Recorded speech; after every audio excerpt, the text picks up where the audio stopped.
based here in the US. He's an engineer by trade, but and a former he served in the US military. So we're going to start with the first. We'll start with Carol. Carol, yes. I want us to establish exactly what is parenting. Like, what's the definition? Wow, interesting. I don't know if there is a specific definition of parenting. The way I see parenting, Posa, is being able to prepare children and nurture those who are under us, those that we are taking care of. Being able to nurture them, to prepare them, to provide the right environment, environment that's conducive, that empowers them, that equips them, so that when they leave our nest or when they leave our care, at our direct care, because children, you know, will always be children to our parents, even us. But when they leave our direct care, they are able to have meaningful lives. They are able to have meaningful relationships. They are able to succeed, and success here is not just career-wise, but just be able to live significant lives without us, without constant dependent on us. So it's just that whole long process. So for that outcome to happen, what have we done as parents to create the right environment? So basically, we are giving roots and wings to our children, and it will involve our roles, our relationships, and there's another R that's gone. Okay. So then what's the situation on the ground? And I'll jump to Saya at the moment. What is the situation on the ground? Why do you think we labeled this seminar Parenting for Boys? Is it that what's so different between parenting a girl and a boy? And do we like really need to just cancel the heading and just call it parenting? Why? What informed this choice? As in, and I know you're the one who made us change today's topic to this one. What informed? What's the situation on the ground? You need to unmute yourself. The reality on the ground is the boy child is not getting enough attention. And a few things are making that reality something to wake up to. So one is the increasingly changing idea and structure of the family.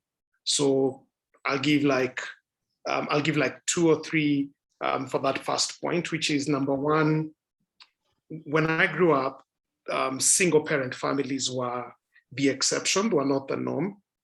And they were more often the product of death and the infrequent or low rates of divorce. But now single parent families are increasingly becoming a norm. And unfortunately, the reasons for that is not because of death. It's because of an increase in divorce and B, out of choice. People who just want to get a child and not want to have a relationship with especially the father side of it. And then another thing that is making more single parent families is an increase in, say, the LGBTQI movement, where people are now allowed to adopt. And so if it's like, say, a female trying to raise a boy in that union, there's going to be a unique set of challenge. So one reality why I think we still need to this topic is reality on the ground is we do not have more of the traditional families where there's both a father and a mother. Then reality number 2 that makes it necessary is this needs to be said very gingerly, very properly, is over the past decade or 2, actually closer to 2 decades, the emphasis on women empowerment has in many cases led to the exclusion of the boy. So a lot of focus has been put on the lady, and needfully so. In many societies, especially African, the situation of the female had not been given due attention. and those need to work on that. But in the process of trying to address that, the boy child has been left to his own devices. An example for that is when I joined campus at the University of Nairobi, there were certain hostels that were men's hostels. But within the 4 years I was in campus, they'd moved from being men's hostels to becoming ladies' hostels. That should just tell somebody something. Not that I'm opposed and more girls were getting into campus, but by the time the intake rates into, say, university have gotten to the point where a whole hostel moves to the ladies' side, tells you there's something. It means boys are not joining campus at the rate they could or they could.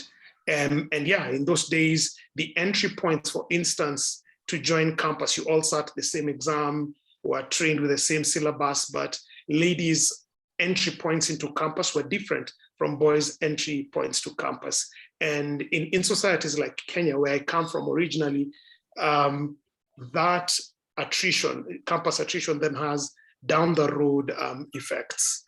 So that's just a second reality that the women empowerment has again disadvantaged boys. And you begin seeing it down the road. I keep telling people, my wife just got her doctorate in science the other day. And so I was telling her, if her and myself were to apply for the same job or for the same scholarships, should get and I would miss out. I'm not being a woo-woo man crying, but I'm just saying this is a reality. It's a reality that in a world with increasingly fewer opportunities, ladies have a bit more preference, and the boy does not seem to have been prepared for this.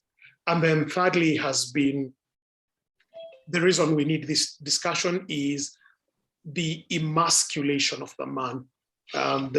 The man has been emasculated over time. And this has been done almost strategically through movies. Most movies paint the picture of a man who's either absent or when present is just a goofball.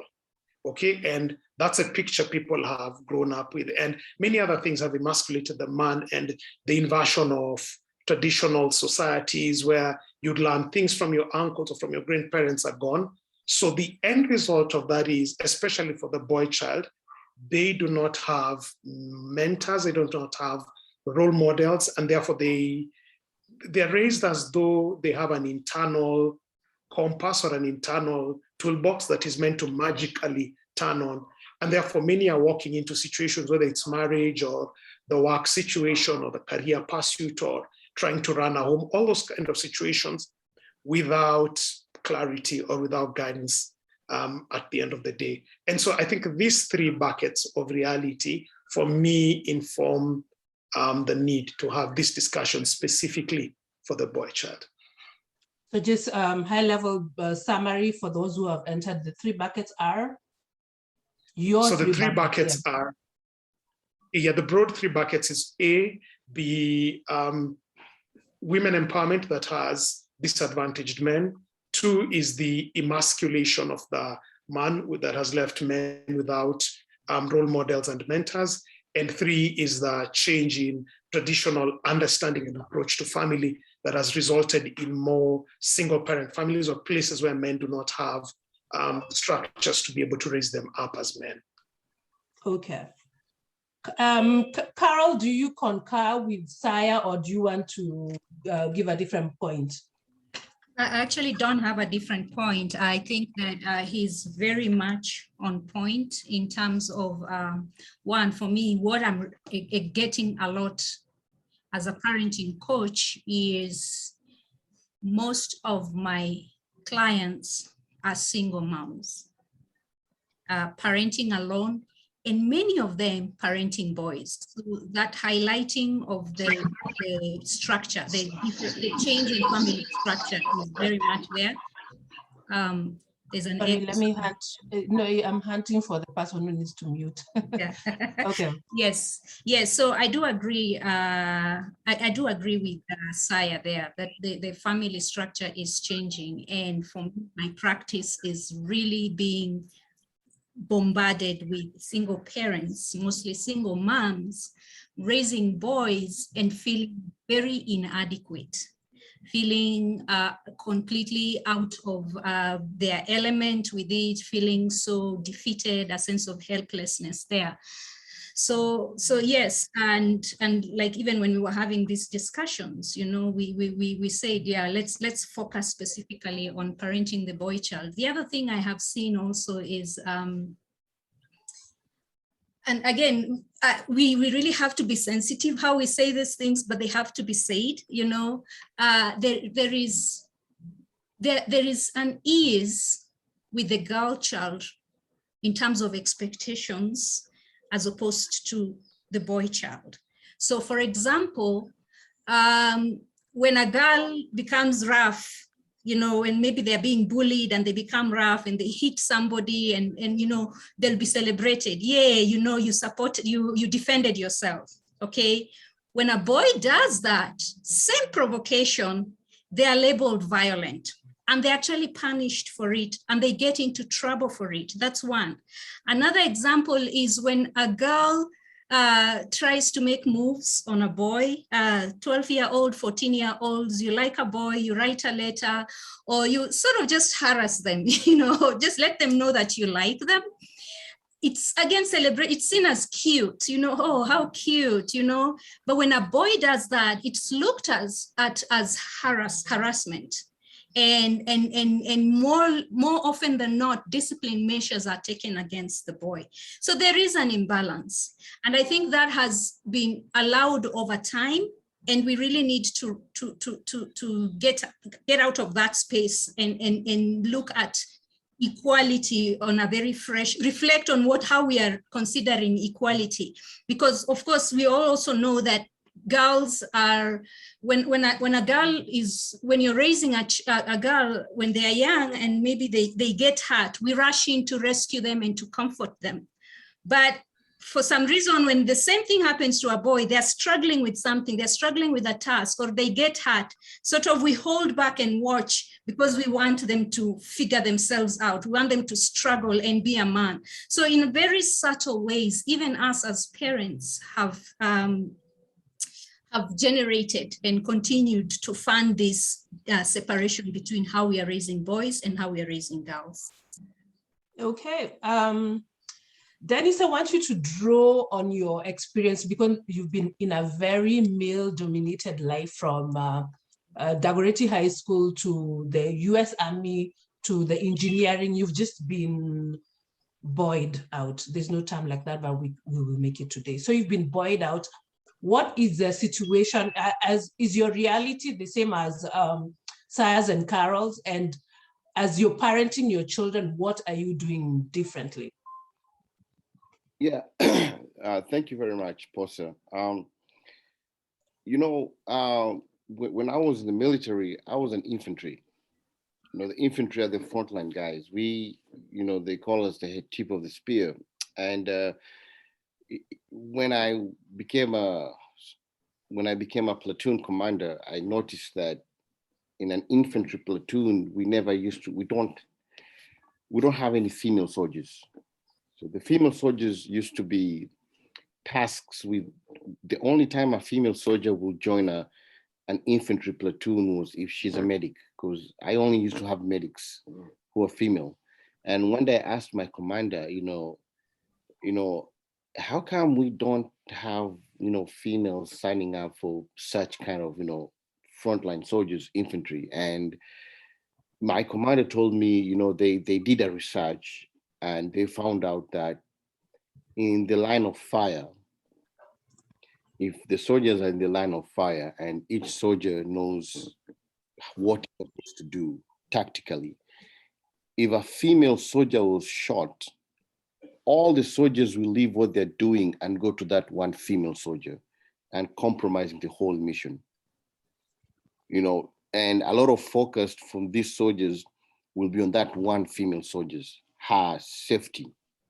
That's why they decided to pull out most of the females from the front lines, because it was creating that kind of distraction. And it's the same thing that Dr.Carol said, that, you know, we tend to create a barrier, a wall around our girls, and then we leave the boys out. You know, when a girl she's growing up, you know, she's called baby, baby, mommy, mommy, you know, given all those soft names, and those soft names, makes her feel that she's fragile. Society see that she's fragile. See, we don't understand that even the boy child is fragile the same way as the girl child. That's what we don't understand, because if they fell down, both of them will get hurt the same way. Yeah. We don't understand that as parents. We see that the girl will be hurt more than the boy. And so from where I see it, that we should see, I have a son and a daughter, and I see them that they have equal value. Okay, equal value the way they are. I should protect them from social evils, in quotes, equally. I should not protect the girl child and tell, the boy child, you're a man, you can protect yourself. And then another thing is that when I say the value of both boy child and girl child, from how we grew up, how we were brought up, the girl child had more value regardless.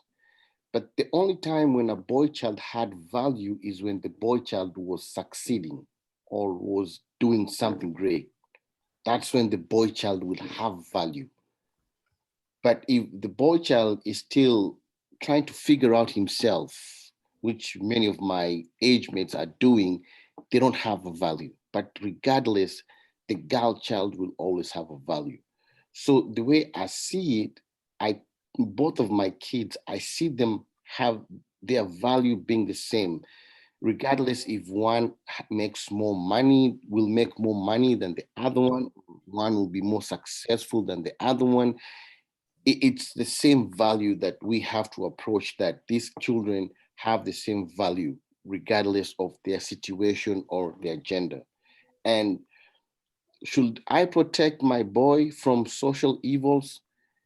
Yes, I should form that thing the same way I have formed on my daughter.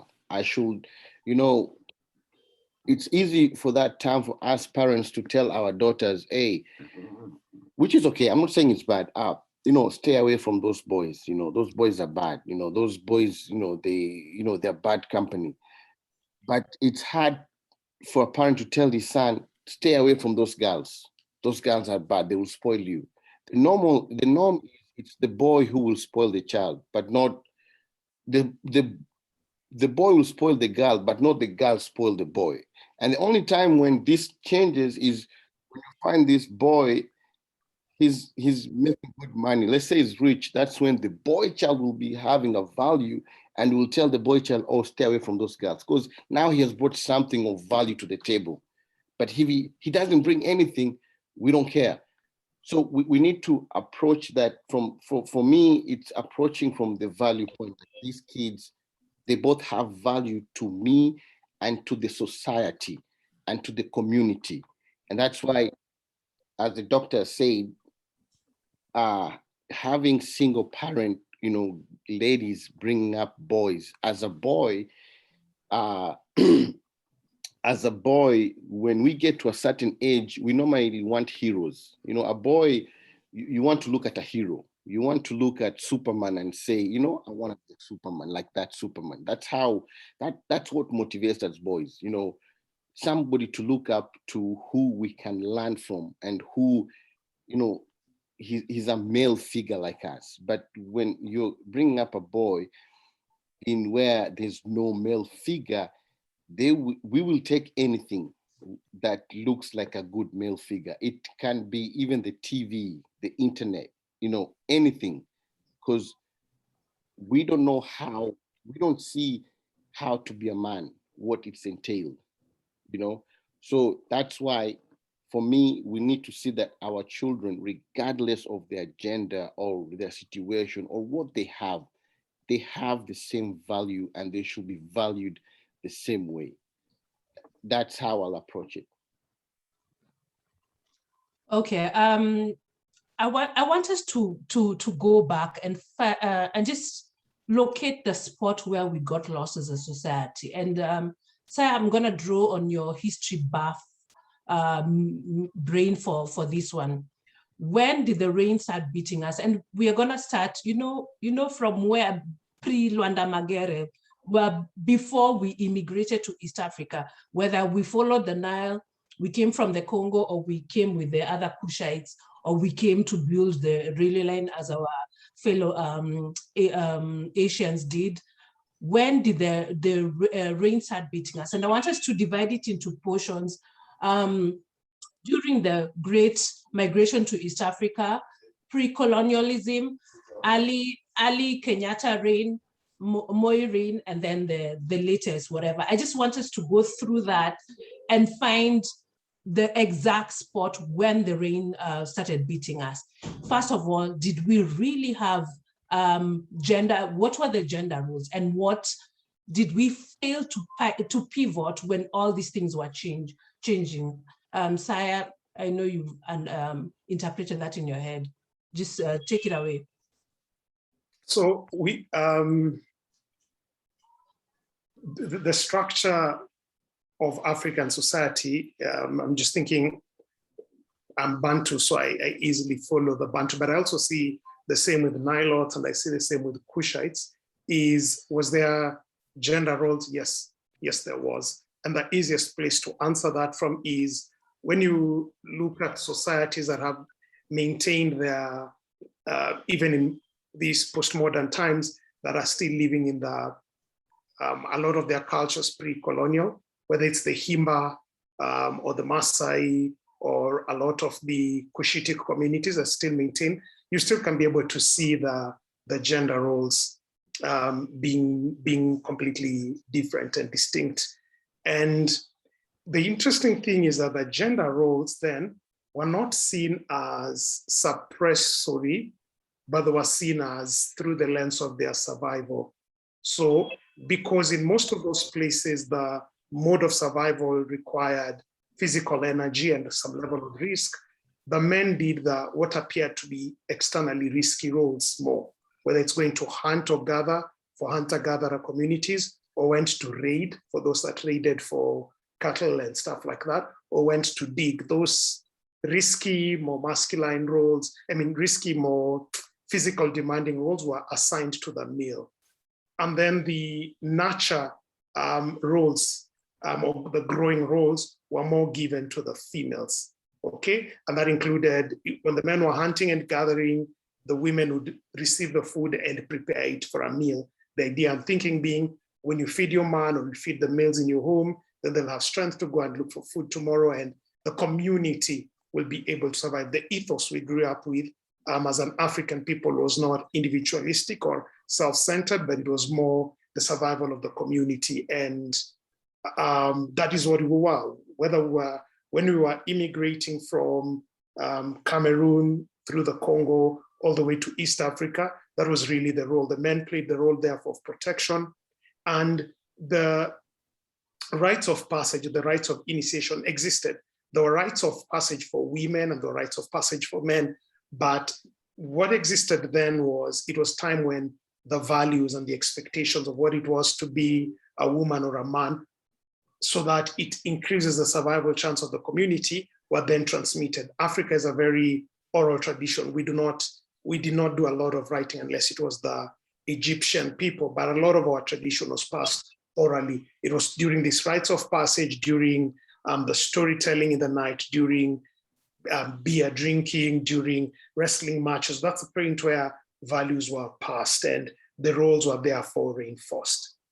Then when we settled, we were adaptive. We were adaptive because when you find now we came into our new spaces, our new territories in East Africa, a few things you begin noticing is, for instance, communities that were not farmers initially began either trading with farmers or learning to farm. So the Luos, for instance, are not farmers. They were River Lake Nilotes, then they lived off the fish. But when they settled in and began interacting with their Bantu neighbors, they began learning, okay, you could farm and stuff. And a lot of that then initially was done by women in those communities, because the men did what was originally for their communities: go out, get fish, bring it in. And we therefore had still a gender role, but this is before the onset of colonialism. God help me not to be emotional or biased in the next level. Lots of rain began beating us at the colonial level. The best place to illustrate this is with the Kikuyu in Kenya, who experienced the brunt of colonialism in a way, we should say, fairly unique than most other communities. I could say the other people who experienced what the Kikuyu did is the Talai community that existed in Nandi. These two people, the Talai and the Kikuyu, experienced a disruption of their social structure in ways that were unbelievable. The only other place I can think very closely to that was under the apartheid system in South Africa. But basically, what was true in all these situations was this: the way the economy was rearranged, and then the way the society was restructured, and this time by force, it made that the initial order of the traditional society was changed. Let me give specific examples. So, like in South Africa, in the Southern Africa, what they did is they imposed tax. Same thing in East Africa, hard tax. And the way you could pay tax was through money or a ridiculous amount of cattle. What that did is it forced the men to go out to work.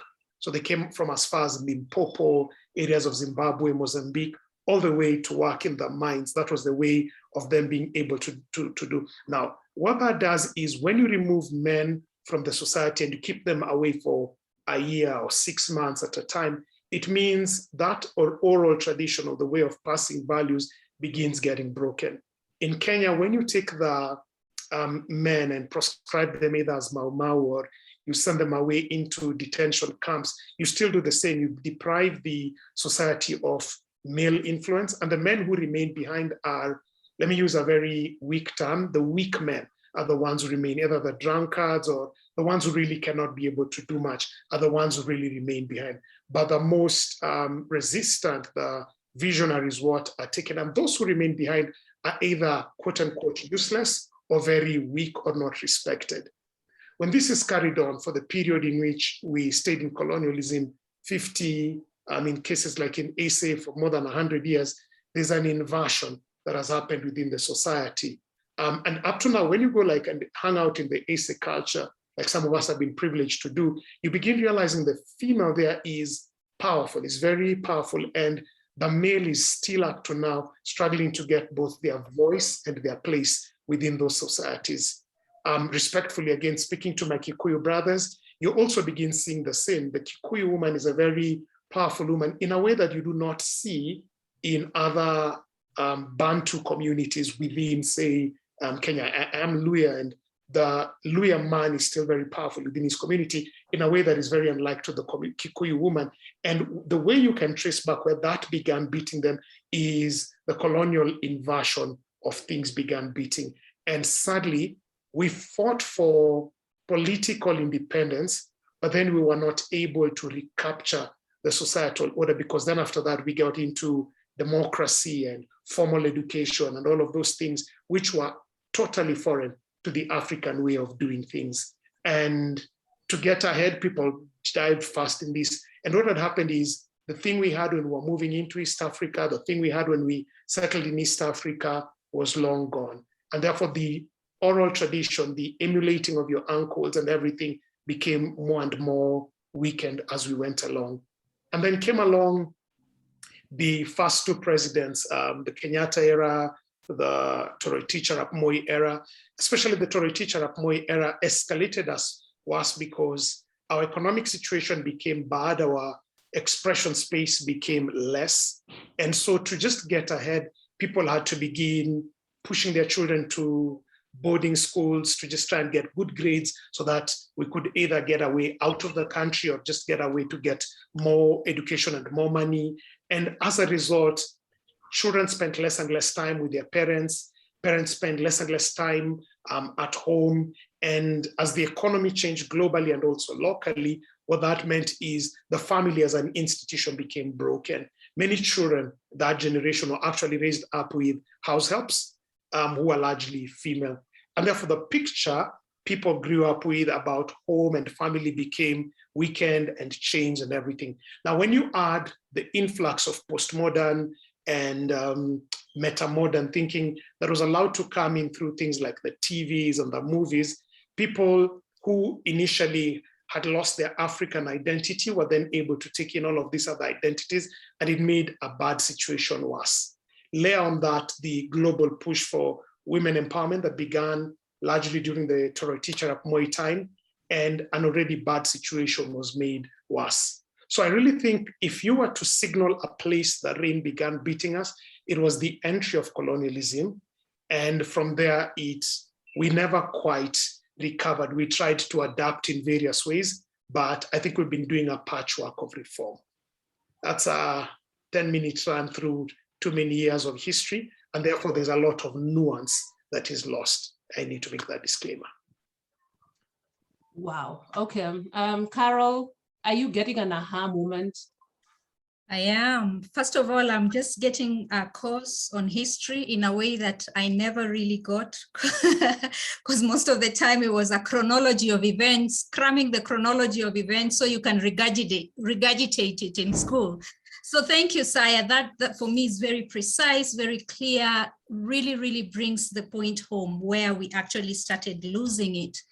And so as I'm listening to you, so even from a therapist and as a mental health practitioner, I'm just seeing how that also pain was passed down. Generational pain, generational trauma was passed down from one generation to another without any spaces. Before, definitely there were structures to let off steam with the dances and all those rituals and the, what do we call it? The transitional ceremonies, okay?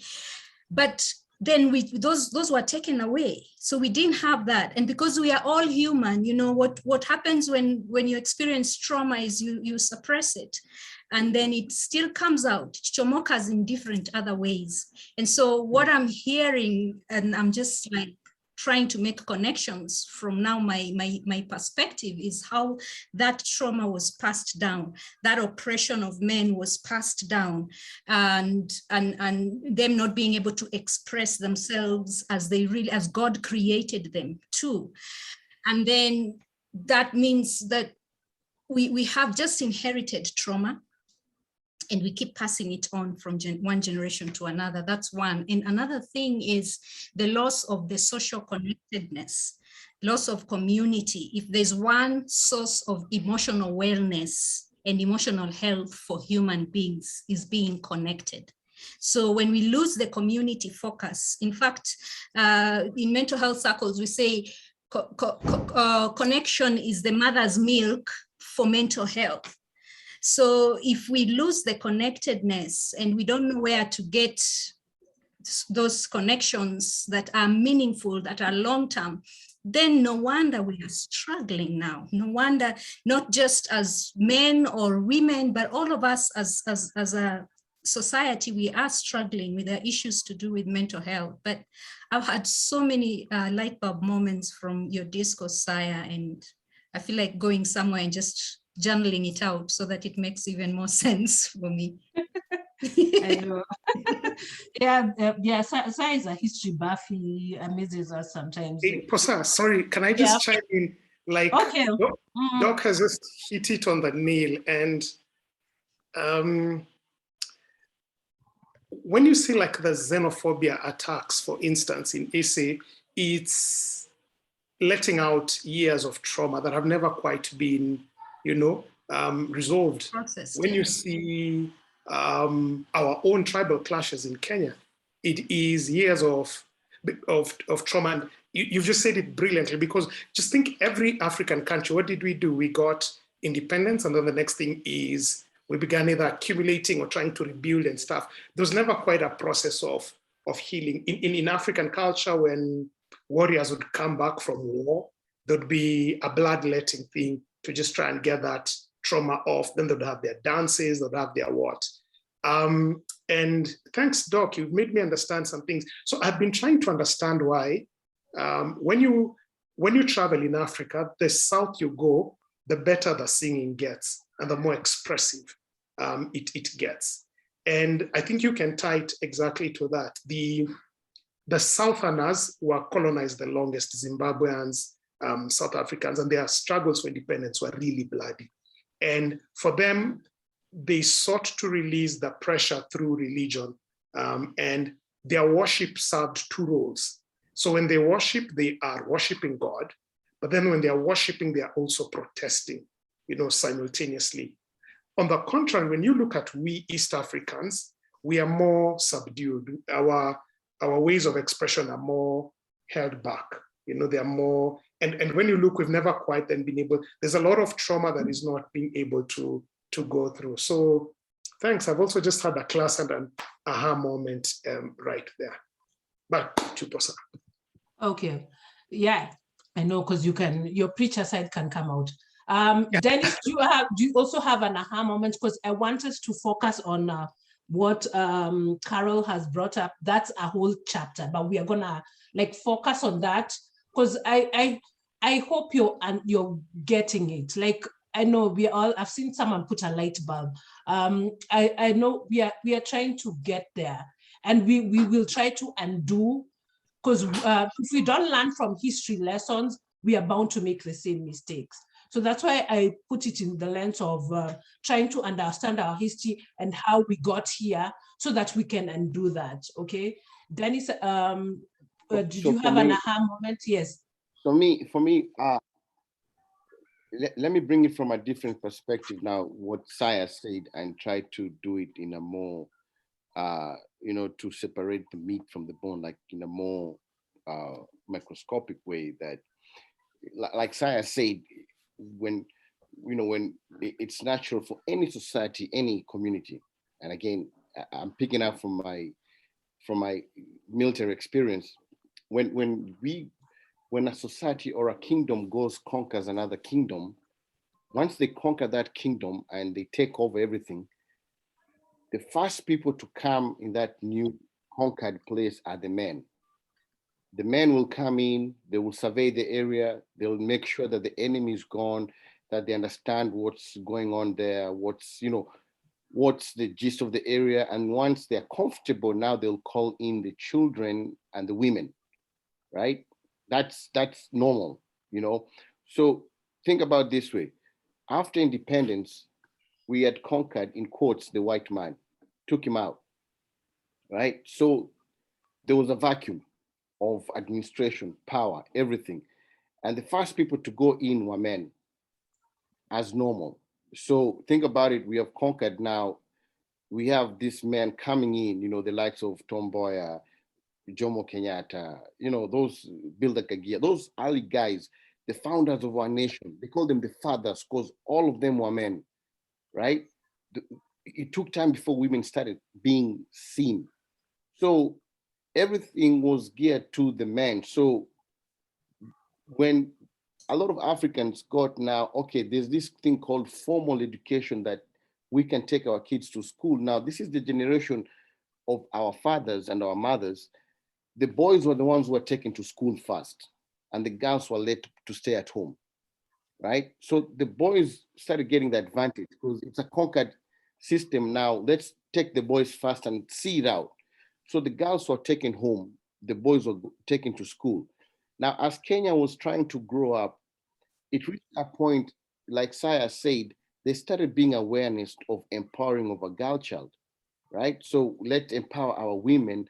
Let's stop taking our women, because the narrative those days were, you only educate a boy and then the girl anakaa nyumbani, or, so we wanted to change that. So when that empowerment cry for a woman came in, the president, Moi, was in power.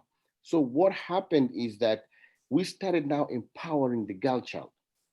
We're building good facilities, good schools, like Saya said, getting this girl child empowered so that they can get the same level as the boys. But what we forgot is that it went to a point now, empowering a girl child, you neglected the boy child, and it becomes like punishing the boy child for who he is. So we didn't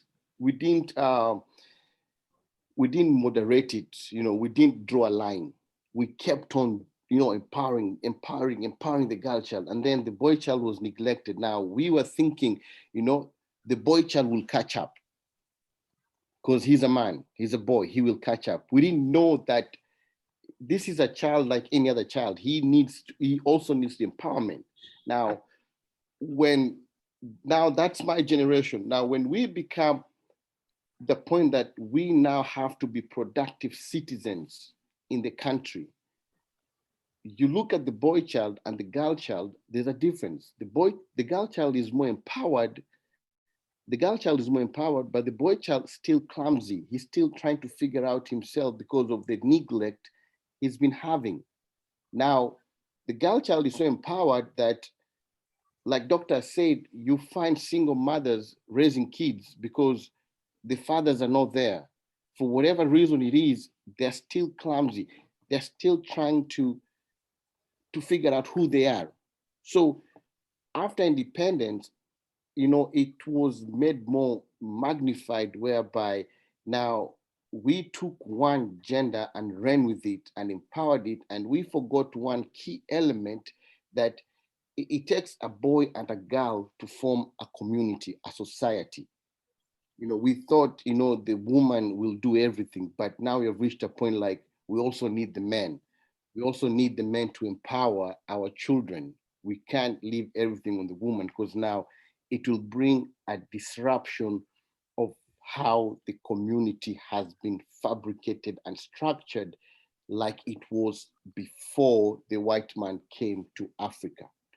So I'm coming from that perspective, that we did not draw a line like, okay, now we have brought the girl child on equal level with the boy child. Now let's move them together at the same time. No, we never came to that. We just kept on pushing the girl child and forgetting the boy child, because we were trying to, turn thing and make, it look like we also care and love about our girl child, which is okay, but everything, there's a line that has to be drawn. Okay, because I want us to pivot to the trauma and the attachment piece. This is ode to my mother, so that Ajue hakutupa school fees. I'm gonna share a screen. Are you guys able to view it? Yes. Okay. So this is the brain as it develops in your mother's womb. Okay, and you can see it grows from up to from down to up, from your spinal cord all the way, and from inward to outward. Okay, and then let me show you the other one. Just give me a moment. It will make sense. Don't worry.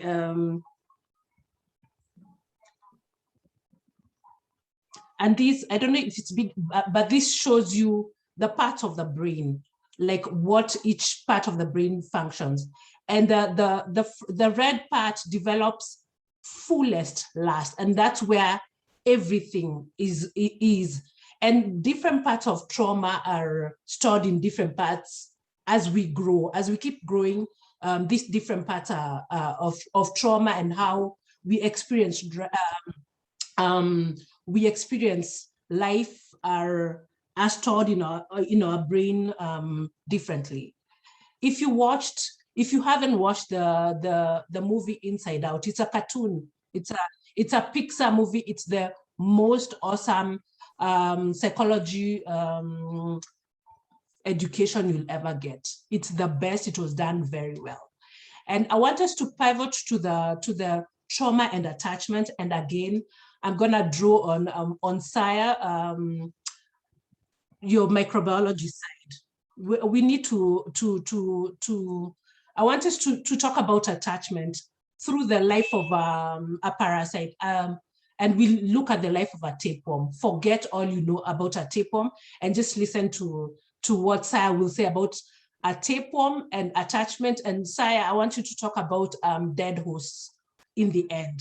Saya, are you there? Yes, I'm here. You're saying you want me to talk about attachment?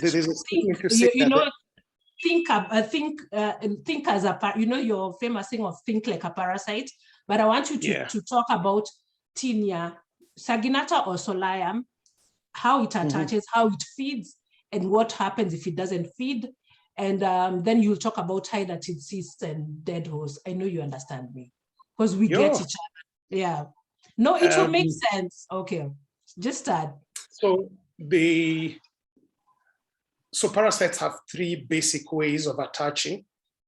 Those big words Posa is using, in Kenya, we just call them minyo. That's a one word we call all of those things. That's minyo. Those, I wanted to say small things. No, they're not small. They're very big. That live inside your intestines. And they have three basic ways of attaching. They either will use hooks.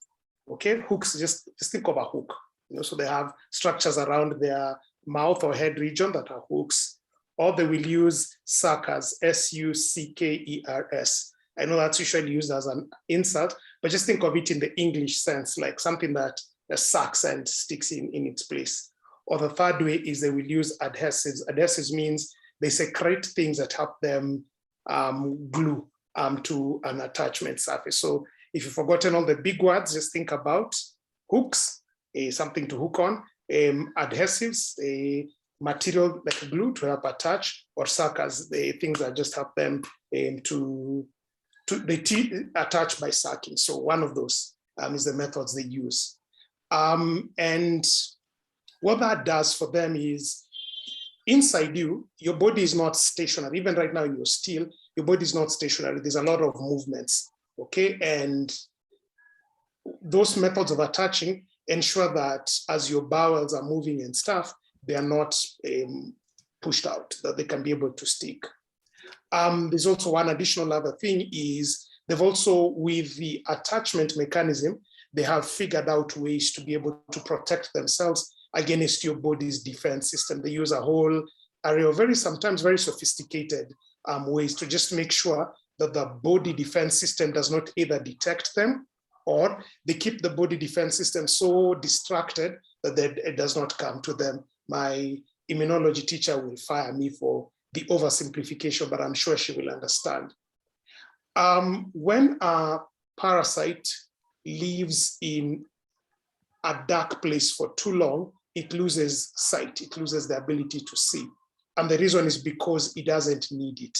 Okay, so why have eyes in a place that you don't use them? And the same thing happens for many of those parasites. They've adapted so that they don't have their own digestive system. What they just basically have is an absorption system. Reason being, if you're living at a place where the already digested food is available, you're just there to take in nutrients. You don't need to begin redigesting them. So quite a number of these gut parasites do not have their own digestive system. What they've done is they shed that off so that they can be able to have just a way that absorbs, and that's how they are able to cope within that particular space. Posa, which other dimension did you want me to speak to? And what happens if a parasite inhabits a dead host, like the hydatid cyst? Yeah. So the example of the hydatid. So again, 2 minutes for quick biology. So there are different kinds of hosts. Host is exactly, just think about it in the English sense, the place that hosts a parasite. So they're depending on what stage you as a parasite, a parasite is, you're either in a place to grow or you're in a place to be transported. So let's use like a cow.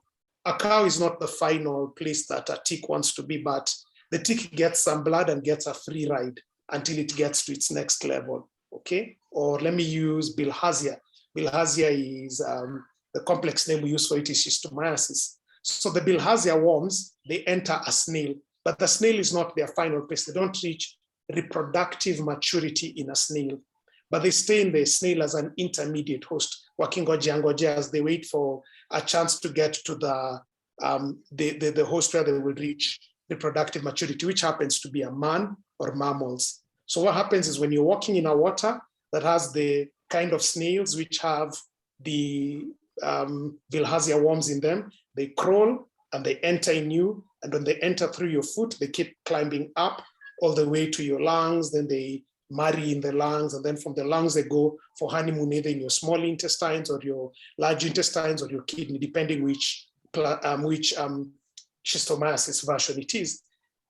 Now, over years of doing this, when a parasite is in the right host, it makes it a bit sick, but doesn't kill. But there are cases where a parasite gets into the wrong host, by whichever means, maybe it's consumed or penetrates the wrong host. Now, what that happens is it results in killing. It will kill the host. So like the case of a hydatid cyst, it can get into a human being, but we are not its ultimate host. Okay, it doesn't reach reproductive maturity and stuff, and it is not well adjusted to live within the human being. So what it ends up doing is when you get that cyst, depending with where it lodges, you're going to have a problem. If it gets into your tummy, you just have an ever distending belly, and eventually it will kill you. And the reason is because you've been inhabited by a parasite that is not properly well adjusted to live within your system. Most, if not all of us, have at this moment a parasite living in them, but it is not killing them or making them sick because it's well adjusted to living within you. But if we get the wrong parasite, or even something as simple as getting a parasite within you into the wrong side of your body, you'll begin feeling problems. So for instance, if I beat you, in my mouth I have something, in all our mouths we have buccalis. But if I beat you until I got under your skin and into your blood, I'll have introduced mouth parasites that are adjusted very well for the mouth. In the mouth, they live with you fantastically, but I'll introduce them into your blood. And if you're not treated, you'll soon be into a lot of problems. It could even lead to death because of sepsis and infection and all of that. I think that's a concept Posa wants me to explain. Okay, and do you want to drive it home with how we need to be attached as parents for us not to end up in a dead host? It's too hard. It's too early. Okay, it's too early. Okay. Yes. I want you to think about this slide. I'm gonna remove it, then I'll make you remember. But I just want us to talk about trauma and attachment, and this is we'll swing back to Carol. So let's talk about attachment as parents. We know where we are. We know where we got lost, and mostly beberu akikuja tutamuuliza, but we got lost majorly there. That's why we ended up with a lot of our problems. We had issues, but we knew how to resolve them. But as we've discovered, we have trauma that we didn't resolve, and it has ended up to where the situation we are in at the moment. And Carol, I just want us to now, this is the doctor side of us, we need to offer a management or a treatment protocol for us to undo the damage. And as you're thinking about it, think attachment, think adverse childhood experience, think trauma, think DNA, too much. Okay, just think. Go on, Carol. Okay, yes, very specific. Again, that lesson on biology, I have enjoyed it. I think there's something about learning something as an adult with no pressure of trying to get to cram it for exam that just really drives it home. Or maybe it's just that I'm able to see the connections better now, but that was very interesting.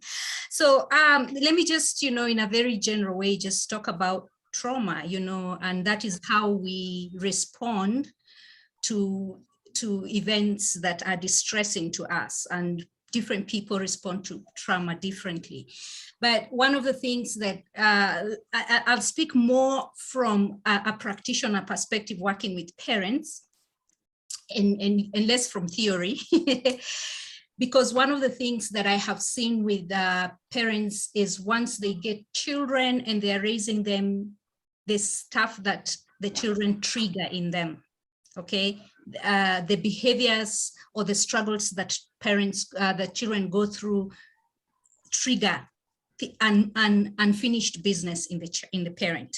So one of my most famous phrases that I quote a lot when I speak with parents about childhood experiences is that unless you are fulfilled, you will use your children to complete you. And the lack of fulfillment comes from unfinished business in your past. So you will teach your children to live with your fears that we have not acknowledged. Again, we've not had spaces. When you're raised, you don't have a space to acknowledge the experiences and process the trauma that you have gone through. So there's no space, and they turn into fears because you suppress them. You don't speak them out. So you suppress them. We teach them to live with our rejected emptiness, places where we have experienced rejection in different spaces in our lives, whether it's in relationships or at work or any other space. And finally, we teach them to live with our forgotten lies. And I think from even Saya's discourse, then we are seeing there's a lot of forgotten lies that we have believed over time and owned them, belief systems that we have developed because we experienced trauma. And as a child, when you experience something traumatizing and distressing, one of the things is that you blame yourself. I am the cause of this. If your parents, for example, separated and got a divorce, it's very likely that the child will internalize that as it is my fault. Okay, so what happens then is it is my fault. So if it's my fault, I am to blame. And if I am to blame, I'm a very bad person. And if I'm a very bad person, then I am worthless. So those are the belief systems that we grow up with. And the only time these things show up in a way that is real is when we have children, because children sort of become, with their behaviors, they trigger the things that we have not dealt with. So sometimes you see your child struggle, and it triggers a fear in you, because you are like, they're going to be punished in school for not having done homework or for not doing whatever it is they were supposed to do. And so when they don't do their homework and you get mad at them and you yell or even you chapper them, we will become more reactive than responsive. It's not so much that we want them to do better and we don't want them not to get in trouble in school. It's because we've been triggered. It's because we've been triggered about something that we did not resolve, when we got into trouble in school. And maybe a teacher landed on us. I don't know if you went through the same systems that I went through, where if you failed, you were lined up and every teacher would chapper you, for all of you, you get like 3 from each teacher because of performing badly. So those are traumatizing experiences that we have gone through as children. Then when your child is struggling later on, 30 years down the line, 20 years down the line, when your child is struggling in school, your motive to support them is so mixed up with your own baggage about failure, about the fear of failing and all the trauma that came with it, that you are not able to objectively support them. You're not able to objectively give them the support they need by actually just stepping back. You're not able to separate those two things. So that's how bad trauma is, how we pass it down from our own experiences. And unless we get to a place where we can separate that, we can find spaces to heal from our own trauma, so that when you're supporting your child to perform better, it's from a place that is very objective. Okay, it's from a place of, what does this child really need? So you're not coming at the child with a lot of reactiveness and a lot of fear that they will get into trouble, but you're actually looking at them as, looking at their future and seeing how you need to support them now to be more motivated, to encourage them, to give them, help them come up with a routine that works. And that's something that happens. You need to do it over time, as opposed to just supporting them in the moment to fix what you are already feeling. Is there something more you want me to say about trauma? I've just taken one tangent. You can, I'm just wondering if we need like a TJRC, a Truth, Justice and Reconciliation Committee. In Kenya, it has to be a committee for us to, and I'm getting, okay, when you follow those threads of in Facebook or Twitter, when people are reminiscing about their high school days, it's always, when you look at it, it's always traumatic. There's nothing good about it. Like when you think about it, we were all in a box. I was in my high school, the acronyms were prison barracks. You can think of the high school I went to. We were all in a box with traumatized adults, traumatizing children, and it was passed down. And we are still doing it today because bullying in one way or another, it may not be physical, but we are still allowing our children in these spaces. I'm wondering, one, if we need a truth, justice, and reconciliation moment, a real one, not the one for per diems and mandazi, like a real one. Let's act on it. And secondly, for the people who are so damaged that they cannot undo this, but they have children, are we creating a village around them to support them, to undo the damage that has been done to them? Because you see, whether we like it or not, my child, your child, is gonna be married into this village. We might be band-aiding and sorting our children, but they are still part of the society. So those are my two questions. Do we need that truth, justice? And do we need, how do we go about creating that village support system for those who can't afford to even the bundles to join this Zoom today? And anyone, Saya or Dennis, you can take that as Carol thinks through. I was actually adding the question to Carol. Carol, in light of what we're discussing today about raising the boy child, I'm actually almost bringing out my pen and paper. I want to learn from you about Posa's question, especially as relates with single mothers. The very many single mothers who got really issues. They've been victims of trauma. They've been abused from when they were young. They've experienced character development 3.0 and are trying to live through their boys, and are probably part of the challenge that we are putting out this generation we are calling Kababa generation, boys who are, for lack of a better word, who are soft, who are only men in name, but there's something deeper. So maybe as you answer Posa's question, if you could also frame it within the context of today's discussion, I probably am yearning to learn from the same. Can I go, or Dennis? Carol, you can go. Dennis will follow. Okay. Because I want Dennis to bring the PTSD angles from the military side also. All right. Okay. So I will first of all just say that with a lot of compassion, that no parent sets out to mess up their child. We come into this with no skills at all, and we come into this with all the intention of doing what is right. But again, we get triggered by our children's behaviors, and the triggers come in and they find us unprepared, because triggers are unconscious. We get triggered unconsciously. So do we need a TJRC? Maybe not a TJRC per se, but spaces.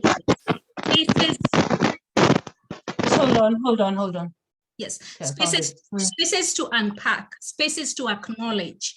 I usually say the most important part in the process of healing for trauma is acknowledgement. Acknowledgement that wrong has been done to you, whether it's by a parent who did not have skills. So we are not going to blame them, but we're going to acknowledge that they just did not have skills. They could have been going through their own stresses. So it's important to acknowledge that whatever happened to you was not natural, was not normal. It violated you one way or another. So acknowledgement. So we need spaces, Posa, for acknowledgement, to be able to just vent out, to be able to, and in different ways. And I think that's what used to happen way back when, after all, there was sort of a debriefing session, where I said, oh, and then you did this and you did this, and there was celebration. So there was spaces to let off steam then. So we do need those spaces. We don't require a lot of money for that to happen. We just need to be able to create those spaces that are safe for people to be real. And we are not being crybabies by saying, this is what happened to me, this is what the teacher did, or this is what my parents did. Okay, it's important that we create those spaces. How those will look, I think it's an ongoing conversation, Posa. We have started that conversation and we'll continue having it to just see how that will look, not just for those who are able to afford it, but also those who cannot, because it's as simple as that, a safe space to acknowledge what happened. So when it comes to right down to it, single moms, mostly single moms, because that's who I work with the most. And it's not because I've sought them out, but because there are many who have come to that place of, I've reached the end of my rope. I feel like I'm just hitting the wall here. I'm not getting through to my 16-year-old son or even to my 10-year-old son. And I just feel like throwing in the towel. And so what I have discovered, even as I work with these moms, is the fact that they also get into this space of parenting with extra guilt. Let me just say it. All parents come into parenting with a lot of guilt, because we always feel like there's a way we should have done things better and all that. So we all come into it with guilt. We all have done things that we wish we could have done differently. We've chapered our children. We've yelled at them. We have we have not defended them when we needed to defend them, maybe in school. Then later we realize, oh my gosh, I should have done this. I should have listened to my child. So we all have those spaces of guilt. However, I feel like as a single mom, they enter into this space with extra guilt piled on them. And this extra guilt comes from, number one, statistics that are thrown at us all the time about, if you go to prison, 80% of the men in prison grew up without a father. You know, the moment such kind of statistics begin to be thrown at you, so the guilt there is, I'm bringing up my son in a broken home. And therefore, already I have so many things against me as I go in. So with that kind of a mentality, most of the time, what most of these moms will do is try to overcompensate. Okay, how do I overcompensate? How do I make sure that my child gets everything that they need to get? How do I double it up? How do I sign them up into all these activities? How do I just, you know, they're going through a lot, so let me be nice and maybe soft to them. And then you do that mostly during those first years. And then what happens is, as they begin to grow, 8 preteen, then, you know, they're no longer mommy's boy anymore. And then suddenly you're just seeing a completely different child that you're dealing with, and they are fighting back, and there's so many intense power struggles going on there, and and it puts them in a space of helplessness. So that's sort of, those are the dynamics there, where you feel like then, because of the guilt that I should, one, I'm raising my child in a broken home, and I'm putting that in quotes, because broken homes could also be homes where, for me, broken homes is a home where it's dysfunctional, whether there's a mom and dad, you know, they could be together, but it's dysfunctional because there's maybe a lot of toxicity going on. There's a lot of conflict going on. But there's a way we've just set apart children who are raised in single parent homes as the ones that will end up with the lowest grades. Of course, statistics are there to show that, but there's a lot more on our everyday life that also, maybe I feel like we should even do more research, more current research, to see what really is that factor for success or for greater outcomes, okay? And if we removed the single parent or the, you know, together parent kind of home. So anyway, so back to that. Parents, so we get into this as single parents with a lot of guilt, with a lot of trying to make up. Then later, it just sort of blows up in your face when they become 12, 13, 14, and they have a deeper voice. They are taller, they are stronger than you, okay? For some parents, it's not so much that I let them get away with too much, but also I was also very strict with them. And so right now I feel like they are pushing me away, they are fighting everything. So that space is a source of such undermining your confidence. It eats away your confidence as a parent. So what are some of the things that I actually do practically with parents? Number one is, of course, to help you process any pain of rejection that could have happened, that could have led to you being a single parent, okay? And it could be pain of rejection. It could be also your choice, okay? And that's still okay. But we still carry our own pain, our own experiences into parenting. So I help you begin to figure out, is there anything? And we go there with an open mind, I don't force it on you. I don't tell you, you know what, you've got pain, you've got trauma, but in a very gentle way, in a very safe space, you're able to uncover exactly what it is that you need to heal from. And then from there, now we just use the tools and techniques that are good to help you to be able to process that space and begin to let go of the things that you need to let go, and begin to bring in what is important for you to be able to provide the right environment for your child. So sort of that's how we go into that. You manage that. Once you have acknowledged any past issues, then we are looking at, am I carrying guilt into this space? What fears do I have? There's a lot of internal dialogue when we are parenting, and again, it's more extreme and exacerbated when you are parenting alone. It's like everything is amplified even more when you're parenting alone. You're blaming yourself more. You interpret things through those lenses only, the lenses of I am a single parent. And yet when you're able to step back and look, you realize that some of these things, like transitions from preteen to teen and the power struggles that come with it, are actually there across the board. But if you interpret it as it is because I made mistakes, it is because I am raising this child alone, then it makes it even harder. So one of the things also I do with parents in this space is really just help them begin to value themselves. Once you have begun the process of finding healing, you actually start seeing yourself as more capable, as more enough. You begin drawing from the positives. Let me tell you, we beat ourselves too much as parents. And again, this is amplified when you're a single parent. You beat yourself up even more.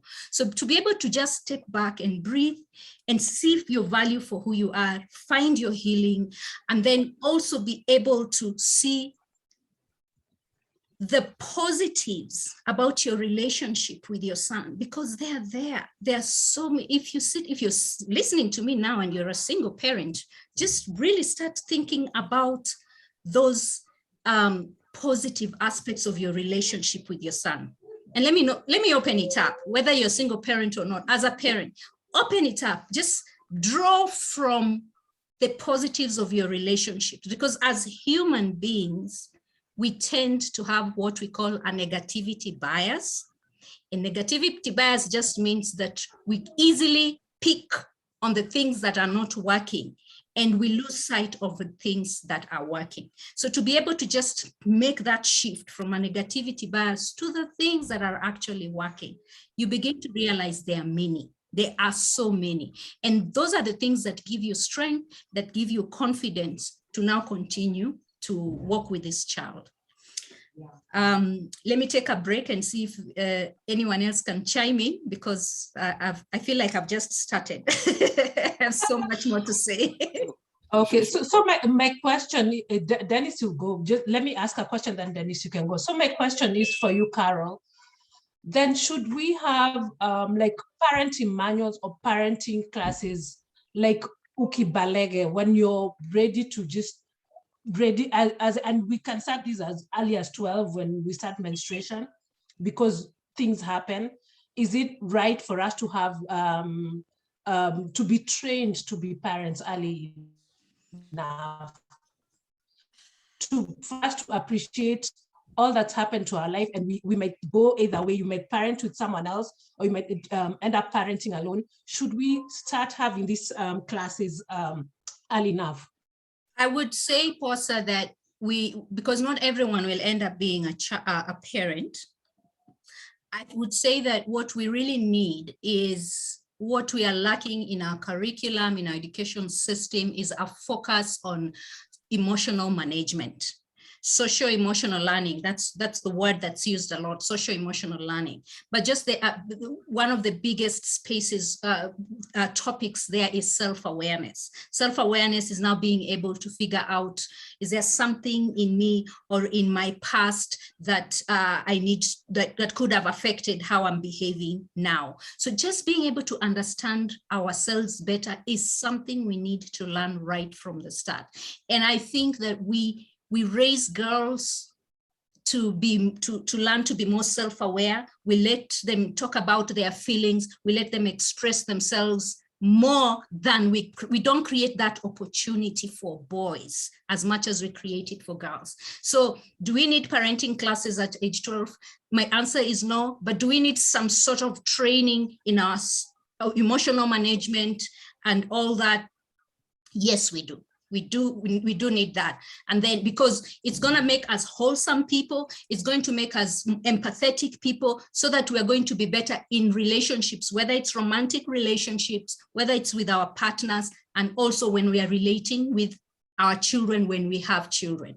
Sometimes I feel like even with all the preparation, for example, even with premarital counseling, or even a whole course, 6-month course to prepare you for marriage, you will always need refreshers, because there's something different when you're actually experiencing the conflicts in marriage, for example, that will make you want to go and look for help again. So if we need anything, it's more of self-awareness sessions, emotional management sessions, as opposed to parenting sessions that early. Dennis, I think you could... Yeah, Dennis, you've been silent for a while. Dennis, go ahead. And be free to throw in PTSD from the army side. I don't know, just sprinkle it somewhere. All right. For me, sorry, Carol, can you reshare your Facebook page? The one you sent, I think the link is broken. It's broken. So let me just say, you can go to Carol Chakua. So I think someone, oh, yeah. Okay, let me go back and cut and paste. Go ahead, Dennis, while I do that. Okay. Yeah. So talking about Carol, now Carol is coming in from, we have all these single mothers that are bringing up boys, and the boys are becoming rowdy and they don't know what's going on. So if I approach it from the perspective of a boy child, I grew up as a boy. Now, one thing is that boys, when they're on that preteen stage, teen stage, they need to be tamed psychologically. And the only person who can tame them is a man figure. Okay, this helps the boys to understand what it means being humble. Because now, when we were young and we would go to school, we'll talk about our fathers more than our mothers. My dad does this, my father does this. So you find there's a boy there who, he can't talk about the dad because he doesn't know the dad. The dad is not in his life. So he feels kinda, he cannot be part of that team. You know what I'm saying? Because you as a man, as a boy, when you talk about your dad, you're trying to show the toughness side of you, because I have this tough dad. My dad does this. You know what I'm saying? So that not having a father, when it makes a boy not be able to talk about the dad, the boy feels rejected and he finds somewhere to remove his anger. You know what I'm saying? And when we in the house, the father will tame the boy. Even back in our African cultures, when the boys became rowdy, it's the men who tamed them. So to a point that you'll find a boy who is, 6 foot tall, big guy, but when the dad walks in, this guy calms down because, this is my dad. And even if the father is a short guy, this boy has growing up knowing this is the guy who's called Superman, and it will tame it. But when a boy doesn't have that, he'll be rowdy. Nobody is taming him since he was young. He'll be rowdy. He'll feel like he will be the bull in the house, so, and not having that male figure makes these boys become more rowdy and end up in jail. Nobody's there to control them. Now you look at our society today is more of professional society. People go to work. You know, you as a single mother, you can't say, okay, let me call my brother, who's the uncle to this boy, to talk to this boy. Your brother also has his own kids to handle. You know, that's being extra. You know, because your brother doesn't really understand this boy, because you know there's some genes that this boy got from the dad side, which we don't know. So it makes these boys rowdy. If my dad was not there to tame me when I was young, I could have been rowdy. You know, if my dad was not there for me to tell other kids in school what my dad did, what my dad is, I will have that anger and bitterness. How come I don't have a father? You know, and then another thing is because I'm trying to give a picture from a boy. So you guys are coming from a parent side. Now I'm trying to make you guys understand this is what goes through a boy's mind growing up without a father or a father figure, somebody to tame the father. And like Saya said, remember back in our culture days, the boys, you know, the men used to handle them. The boys used to go through training. They're taught by men on how to be providers, on how to take care of the goats, the cattle, the sheep, how to, you know, there were men who did that, and it's a society did it. But this is a generation where everybody goes to work, everybody goes to office, everybody has his own baggage to think about, you know. So it makes even it harder for these single moms to say, you know, I can consult an uncle who, you know, it makes it hard. And then another thing is what Carol has said, and I think this is something I missed in life. You know, the opportunity for boys to talk about issues. I, I can say most boys, but I can't talk about all. Now, my generation, we were not given that opportunity to talk about our issues. Like the girl was told, you know, to bring it out. You know, put your heart on the table. Let's see what you got. You know, we were not, because it becomes even harder when there's no male figure in the house, you know. So that's something that has caused a lot of trauma to a lot of, you know, the boy child of my generation. It's hard for us to express ourselves when we are dating, when we're in anger, when we're enraged by something, or when we're not happy. It's hard because ulikuwa unaambiwa mwanaume unajipiga kifua, we ni mwanaume, you're a man, you know, take it like a man, you know, you should not cry, you know. So we were keeping it in, and it reaches a point that it will explode. It's a ticking time bomb. So that's one thing as a parent, when I talk to my son, I make sure that this kid tells me what's, you know, I don't want him to feel like him telling me what's in his heart, it will make him look weak. You know, it will not make him have the confidence he needs in life. But a lot of men grow that confidence who are not exposed to expressing themselves. They start getting confident much later in life. So that's a good thing that Doctor said, giving the boy child that opportunity to express himself when he's stressed, you know, when he has something bothering him, you know, how to express himself and bring it out. That is something that I feel like as a parent, we should also look at, because we will listen to a girl child more and ready to hear, hey, what's wrong, than a boy child will just, you know, you're a man, take care of yourself, you know. So I'm just trying to talk to Doctor from a boy's perspective so that you guys can understand what's going through this boy's mind when they're growing up without fathers.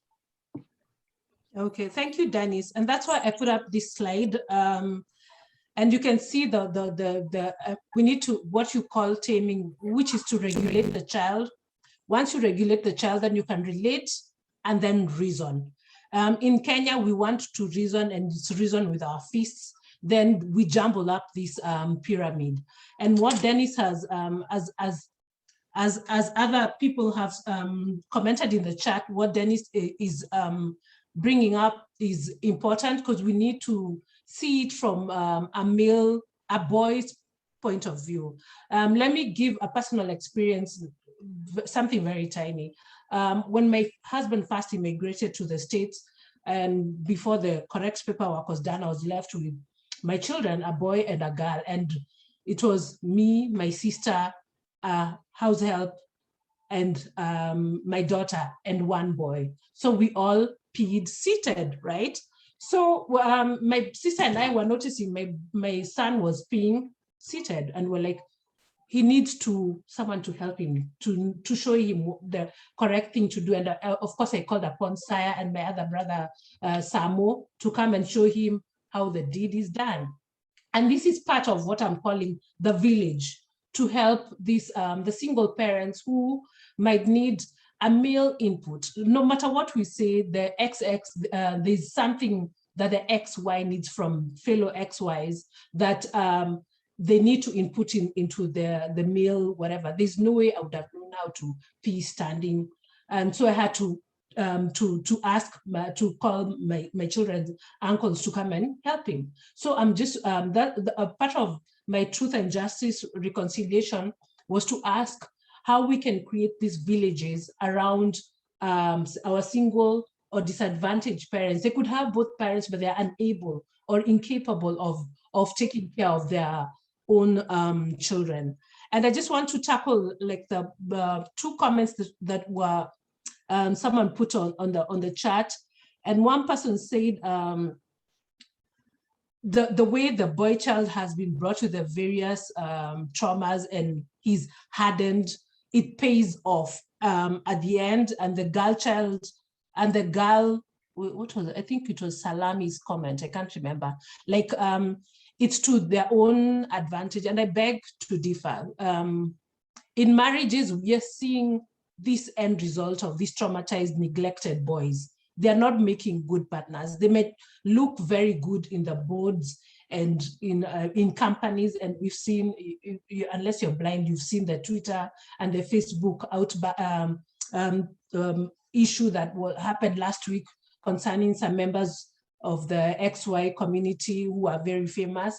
So some of it is because we did not tame we did not regulate these boys when they were young enough. And the statistics out there are, we spend 75% of our life with our children by the age of 12. As in, that's the amount of time, 75, but after that, they're gone, they're not ours.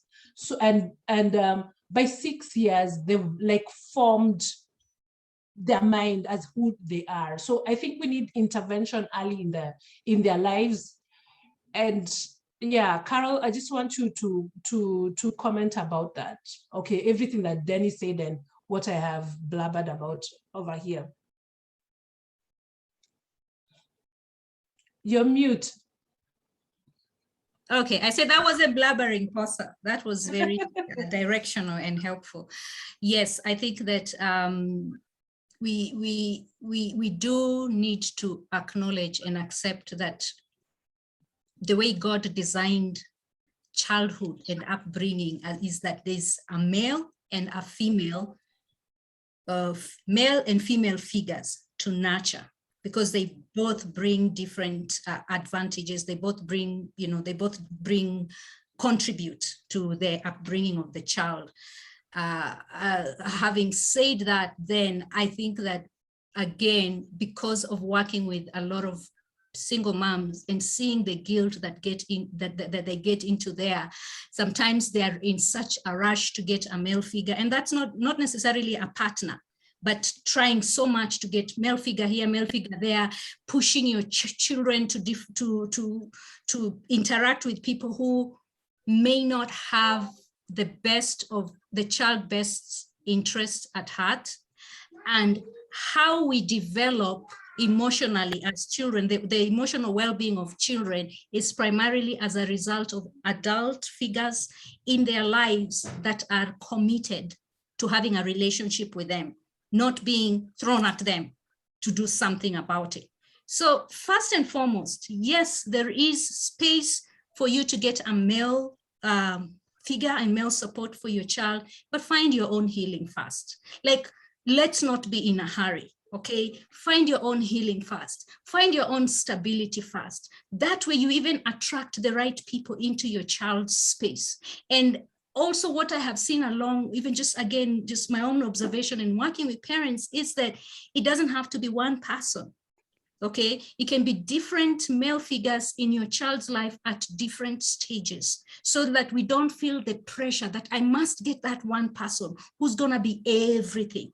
Even in the space of community and village, raising children in a village, we still, even children who have both mother and father, still need other male figures and female figures in their lives, because they contribute different things into, they have different skills and they contribute differently in their lives. So one, I would say, find your own healing, and two, don't be very intent on making sure it's just one person. You're looking for this one person who is going to be everything to your child. Sometimes you will hear stories of grown men saying, you know, at some point, you know, my Sunday school teacher just said this word and it really meant a lot. My coach was really encouraging. My high school teacher did this and that. So it could be different people who are committed to influencing that child in a way that is specific. And sometimes we can only vet that better if we are working on ourselves, if we are finding our own healing. The other thing is that I like to tell parents that it's never too late. So if things were messed up during those early years, even, you know, then you're getting into teenage and you're struggling with this child, just remember that the part of the brain that fully is the brain actually fully develops, as scientists and neuroscientists say, by age 25 there. Okay, so there's still opportunity. There's still opportunity to unlearn these things. It definitely gets harder as they grow older, but that doesn't mean you cannot influence your children at whatever age. But the need for you to be stable and healed is way more as you grow older, and how much more, again, when they're fighting you back and when they are giving you all these power struggles, when they're engaging you in all these power struggles, that's when you need to be even more stable. And more stable meaning you are working on yourself, you're finding your own healing, but it's never too late. You can begin at whatever age. It's going to be harder later, but it is possible. Think about how much learning you and I have done in our 30s, in our 20s, in our 40s, how much unlearning we have done. And it has, we have exposed ourselves to intentional processes that have changed our mindsets. So how much more a still moldable teenager whose brain, there's a lot of activity happening in the brain there that we can take advantage. In fact, now we are saying that teenage is a second window of opportunity. Usually we say the first 6 years, you need to make sure that you give the children as many experiences because they form the foundation. But now with new science, when it comes to looking at the images of the brain, we are seeing there's also a lot of activity that's happening during teenage. And yet, therefore, that is now being called the second window of opportunity to influence our children. So it's possible. I have worked with parents who felt like they were giving up because of their 15 and 16-year-olds. What makes that shift, guys, is the relationship. You decide to step back and decide, I'm going to invest in this relationship. I'm going, for this moment, to just set aside seeing results immediately, okay? Because those boys at 16, as much as they look like they're fighting you and all that, they deep down, they still desire that connection. They still desire the relationship. And as much as you may have had hundreds of arguments with them up to this point, if you decide to change the pH, you know, the relationship has been acidic for a long time. Do you want to change the pH of that relationship? It's by beginning to bring in the base, okay? The neutral, again, now chemistry class. So if you want to reduce the acidity in your relationship, you have to come from the other side. You have to be the adult here. You have to say, let me step back, first of all, and just concentrate on making this relationship better, less acidic, that requires a lot of maturity, that requires a lot of self-awareness, that requires you to recalibrate, to change how you're thinking, to change your mindsets about raising boys, for example, that boys are difficult to raise. It requires all that, which is a process that you have to give yourself off to. So it's never too late, but it requires a lot more work, especially in trying to neutralize the acidity so that now you connect more. Look for small moments of connection with your son. Okay, small moments of connection, even if it's just 10, 15 minutes where they are feeling listened to, heard, and understood, because that's very important to them. Is mom really listening to me? Or is this another opportunity for her to give me a 2-hour lecture? Okay, and that just sort of puts them, it's such a turn off, those lectures. And there's a time my son even used to tell me, Mom, you've started. Mom, the lecture has started, you know? So he also just calls me out when I start like that. And I've learned to hold myself back and really listen to his point of view, and to be what again, we call in psychology, the emotional containment skills, where you allow them to pour their emotions, you know, the feelings, the frustrations, the anger that they're experiencing. And you learn as a parent to hold space for those emotions, so that now as they pour out their emotions and feelings, then they're able to figure it out. That's where, Posa, I love your slide, you know, by the time we get to a place of reasoning, have we connected to them? You connect with them first. You listen without judgment. And then you now, once you listen without judgment, then you can connect at the place of reasoning. But we quickly rush to the reasoning part. So regulating here is actually where you do what? You provide the container. Regulation, you help that child, that teenager to regulate by just pouring out. Sometimes you will not like what they say. You will also not like how they say it. Most of the time it will sound rude and disrespectful, okay?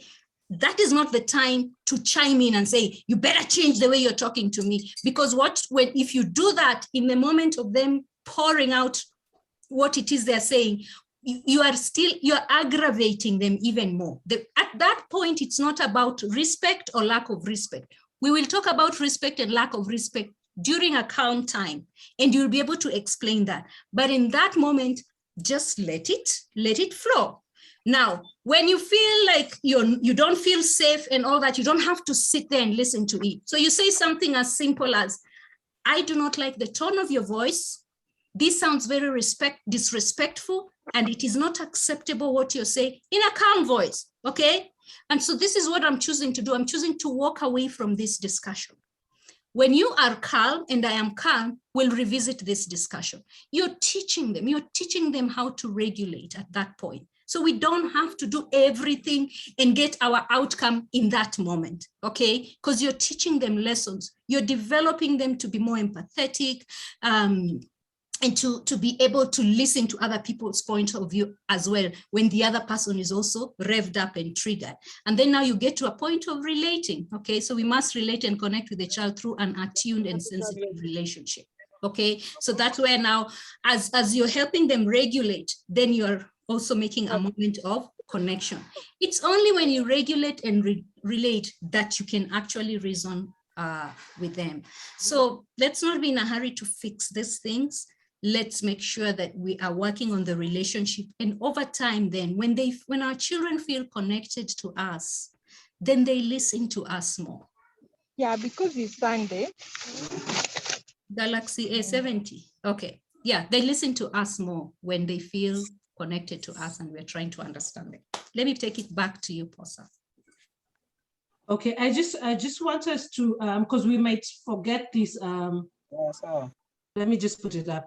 It's called the still face experiment. This child was happy and smiling, and the mother was relating back, right? And then when she was gloomy, look at the child's face. And we have we show as Carol said, our spaces are gonna be safe when children can be happy in them. There's an equivalent of Vision 2030 over here called Healthy People 2030, and one of the themes is connectedness to an adult who cares. Helps children not to engage in weird and harmful behavior. I want us to just pivot a bit on the issue that Dennis raised about putting your emotions on the table, and the fact that men and boys don't really do that. And Saya, I want to swing to your coaching side, because you get the adults, you don't deal with the children as such. You get the adults. Can you talk a bit about that? And you can always add anything else we have discussed, and how it's going to inform your coaching beat from now on. Okay, cool. So I'll begin with the last. I'll begin by adding, because then it helps me build. There's a comment you made about, somebody who's asked the questions about boys going through tough things and it toughens them and everything. It builds to this whole question about emotion. I know you differed with him, but let me re-explain it as a man, okay? And then put the right things. And I'm going to use two lenses to help this. I'm going to speak as a man, and I'm going to speak as a learning scientist, because that's the other thing I do. I do learning science. So there's just think of three, man, I'm just told I use big words, but I'm here thinking of a smaller word, 3 concentric circles. We don't use concentric in normal conversations.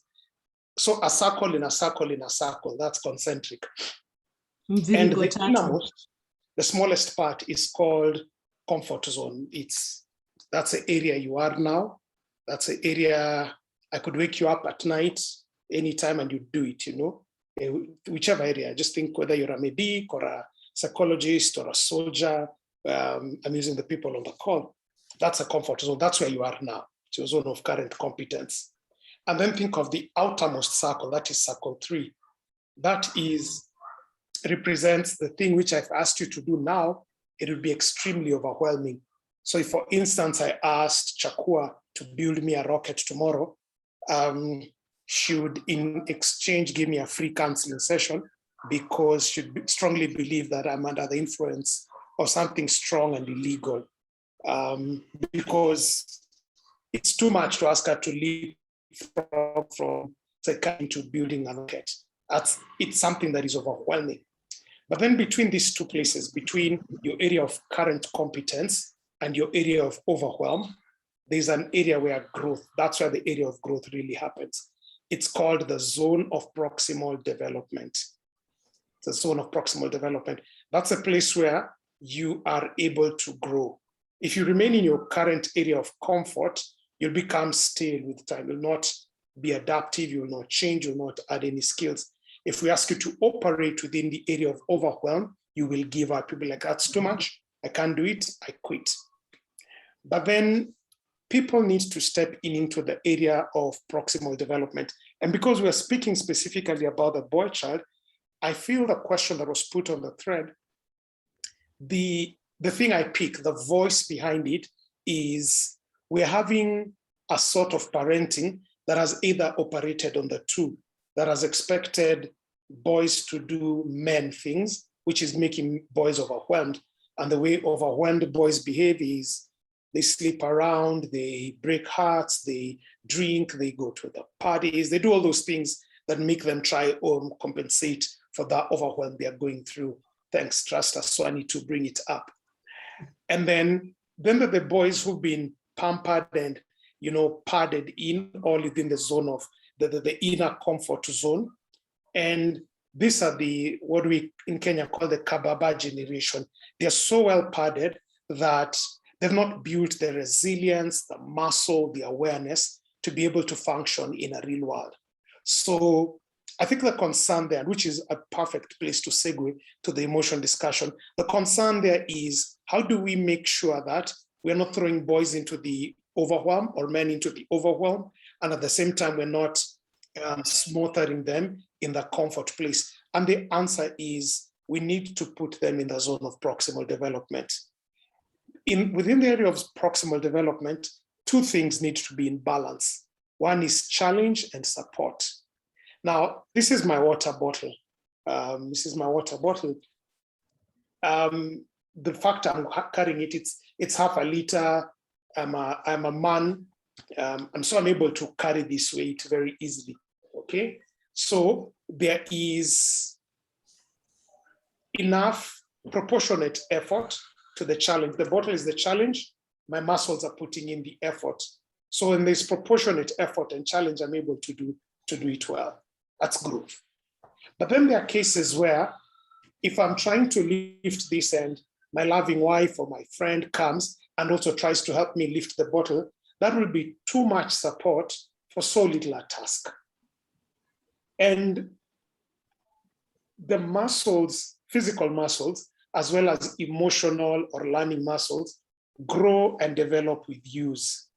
So if all the time I'm being given more support than the challenge that I'm facing, what it is making me do is I'm not developing the muscle to be able to handle the task. So just using the silly example of this bottle is if every time I want to lift it, my wife is there helping me lift it, I'll never build the muscle to carry this bottle. And so it'll always be there. It's within my power to lift it, but I'm not able because I have gotten into something called learned helplessness. The Kababa generation, they have a lot of learned helplessness. They have a house help for everything. They're taking care of everything from, if they were a cat, we would say they're taking care from whisker to tail. So that's too much help for too little. And I've interacted with guys like this, people who can't tell when milk tea is cooked.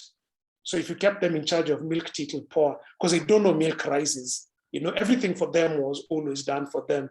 They can't tell the difference between a cooked meal and an uncooked one. They can't know how much grocery to shop to cook for two people. I wish I was creating these examples, but these are people I have interacted with. So those are people who've gone through the zone of proximal development, but with too much support for too little a challenge. And then if you're given too little support for too big a challenge, the same thing happens is you become overwhelmed. So I'm imagining my 1-year-old nephew.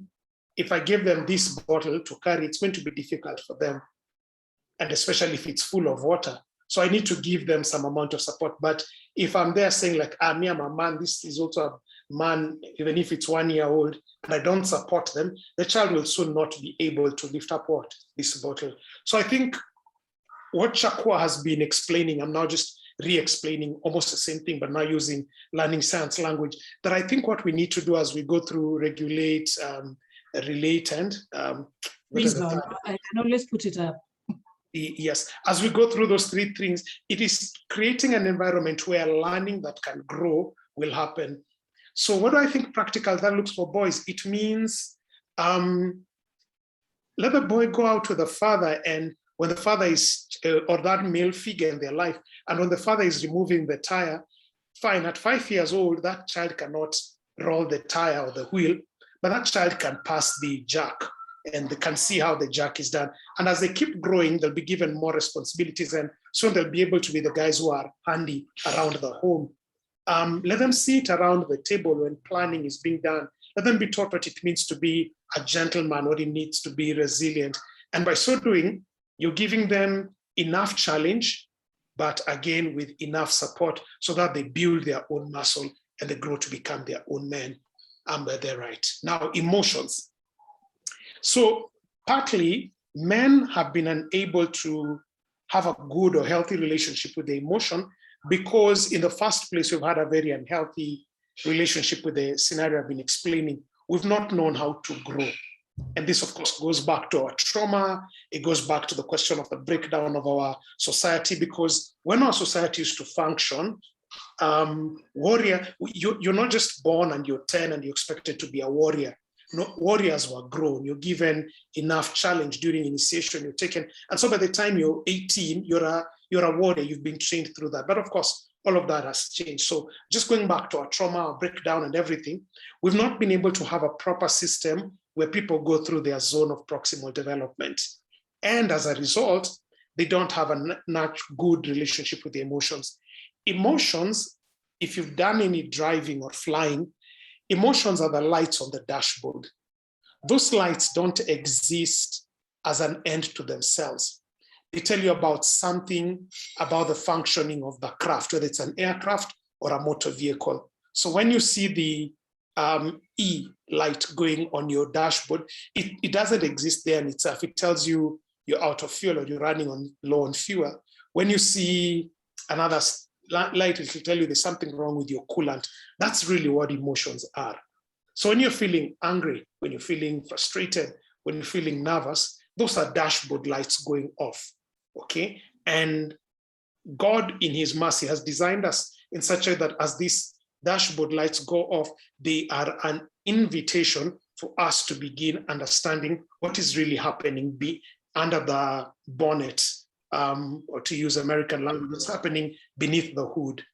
Now, men, because of our inverted society now, have not been able to have a healthy relationship with their emotions. Not that men are not emotional. And you see, when we say emotion, we overemphasize one emotion, which is more of the crying, saying I need help and stuff. But then there's a lot of other emotion men don't know how to handle.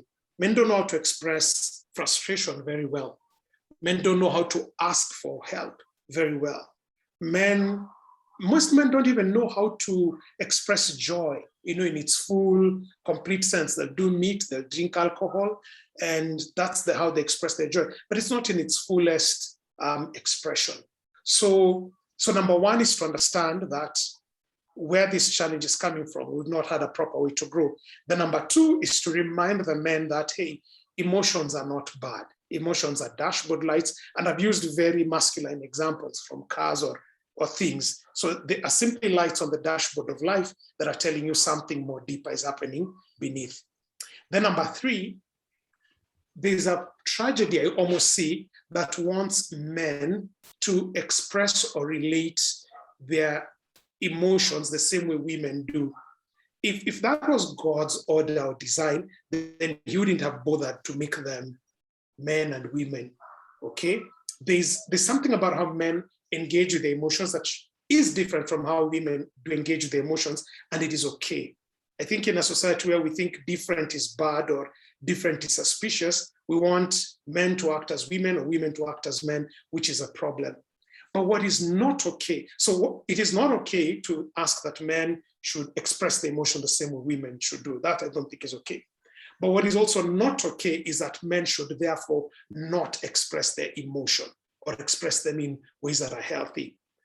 Men find security in way smaller circles, okay? So, and men find security in we have what we call diffuse networks. Seldom will a woman can have her BFF who's her everything, her counselor, her financial advisor, her marriage, men will seldom have that, and it's okay. We rarely have that one man in our life who's everything.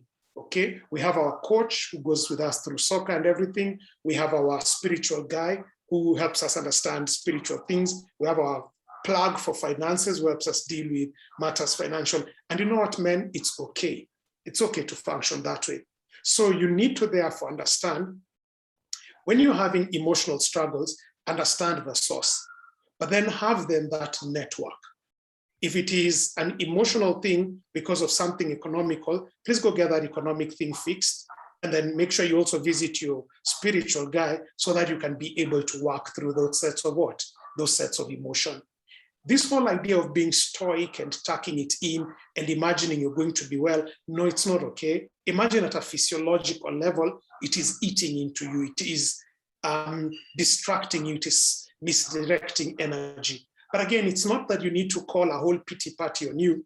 But if you're finding like, hey, the thing that is giving you stress is you've not figured out your career, there's that one or two guys who usually ahead of you and will help you figure your career. Go sit, be vulnerable with them, talk about that career thing. When they fix you, when they help you fix yourself, you'll be able to be right on your way. So I just think those snapshots for me help men deal with the area of their emotions. And this reality begins very, very early. when we are boys. When we are boys, there are things we're okay telling our moms. We're not okay telling our moms everything. There are things I'll tell my bro that I'm not okay telling my mom or my sisters. And we should be told that it is okay. But what we should, for the people who are parenting boys, then they should just make sure that this boy has A, the skills to make friends, B, has got a judgment that is maturing, because then it's a judgment that will help them build that network, and C, that they're actually building a network of support. And as a parent, when you still have that amount of influence, you can influence the kind of network that this child is plugging into, because whether you like it or not, that's how men generally deal with their things within their what? Within their network. Finally, as a man, you need 3 categories of friends, okay? Because this is where you're going to expand your emotional strength. So whether we are raising boys, or whether we are trying to help our brothers, or whether we are trying to support our spouses, we need to realize they need 3 sets of friends, 3 categories of friends. Category number 1 are friends with whom they do life, okay? Friends with whom they do life. They go for their picnics, they go for their boy things, they go, they do the boy things, they do life with. You need that category of friends, with. And generally, the boys you do life with are not the guys you sit with to again begin cracking that new business idea. No. These are guys you just do life with. You may talk deep, meaningful, very, interesting things, but you need people you do life with. Second category of friends is you need friends who hold you accountable. Okay, you need friends who are able to sit you down and ask you important and difficult questions. How your sexuality is doing? Are you working out? Are you good to your spouse? Are you considerate in everything you do? Are you being corrupt? Guys who are able to ask you such hard questions, okay? And these people who hold you accountable are also going to be among the best people whom you can be able to work out some emotional things with them. The reality of life is this: your spouse is not well designed to take in every of your emotional struggles. Neither is it even really fair for you to expect that your spouse will handle every emotional thing you're going through. They're as human as you. So what this category of second friends will hold you accountable for life, what they're important for is they help you deal with some of the emotional burden that needs not be transferred necessarily to a spouse. And then there's a third category of friends. These are your corporate, social, work-related category of friends. People who help you think through your career, people who help you, improve through your career or your business or what have you. That's an important set of friends. And when you have friends in these 3 categories, the reality is this: with the life, you'll hardly have 30 friends in every category. You probably have 3 or 4 friends in each category. Once you have that, that's really your entire network. And once you have that, your role as a man is to nurture them. And your role as a parent who wants to raise such a kind of a man is to then be able to help them learn how to gain and retain such kind of networks. So very long answer to a very short question, but over to you, Posa. My God, I think my questions are too loaded, because that, even for me, was insightful. I don't think women realize that men don't have BFFs. Am I the only one who didn't know that? Dennis will go to you, but this just deserves a female counterpoint for now, right? Am I right? Carol, just a brief take on what Sarah has said, then we'll go to Dennis. I didn't realize men don't have BFFs. And I'm soaking it all in, because all the learnings I've done and the background I've done cannot compare to experience, okay, to someone, to listening to experience and lived experiences and what men actually need. But this is a discussion that we had before separately, Posa, when we said we actually sometimes expect men to express emotions the way women do. And one of the reasons is because most of those of us, most people in mental health field are also women. So the only way we know it is also how to express the female way. And so it's very good to be able to hear a male's voice. And for me also, this underscores the point I had said earlier about the importance of not being stuck on, I just need one guy or one male figure to be the role model or the father figure for my child. Because what Saya is saying, that actually for different reasons and for different benefits for this child, you can actually get different people as long as they are committed to having a relationship. So for me, I'm really just soaking in the learnings and really appreciating what I'm learning also from a man's perspective. Okay, as we move, shift to Dennis to just kuchangia zaidi. You know, Swahili is beautiful, right? I'm just wondering, then do we sell short? No, that's wrong. This is why I used to be last in English. Do we screw the boy child by having, you know, your Sunday school teacher is female. The first time you meet a male teacher, for us was Standard 6, Saya, about there. Yeah, but all through from Mrs. Mbogo, Mrs. Nika, it is Mrs. till class 6. Actually, for me, I never had a class teacher who was male, like my class teacher. Class 1 to pre-primary to class 8, all my teachers were male. Class teacher was male. Okay. So Carol, because you're in the you do stuff with schooling and teaching. Can we do something about that? But Dennis, let's go through. This is just food for thought in my wandering mind, right? Dennis, just go ahead. I'm surprised you didn't know that we don't have BFF. I mean, no, I didn't know you don't have like one. Me, there's one person I tell who's my everything. I didn't know you don't have that one person. No, we tend. I think it's something. It's something we male have. We like to. We like working as a gang and getting to know everything about, you know, but putting your eggs in one basket, it's because as a man, you think about it, in your life, you have moved from so many places, you know, you have done so many things. Like for me, you know, I started in Dagoretti, came to America, met new friends, went to the service, met new friends. In the service, I worked with different units, and every time I went to a different unit, I will make new friends and, you know, get to know the soldiers that I was with in boot camp. 2 years later, I'm somewhere else with the other soldiers. So it's hard to keep up because we go through all these changes and go through a lot of stuff. So it's hard to keep that one BFF, you know, you gotta change with your environment. But one thing I can say is it's hard for, and I don't know, Sai, if you can agree with me, it's hard for us men. It takes us time to adapt to change an environment like women. You know, it takes us time. And the reason why I'm saying this is, you know, whenever we used to come back from a deployment, you will find a lot of soldiers who are sent to to go see a psych evaluation are male soldiers, because it took them time to adjust from a combat zone to a civilized zone.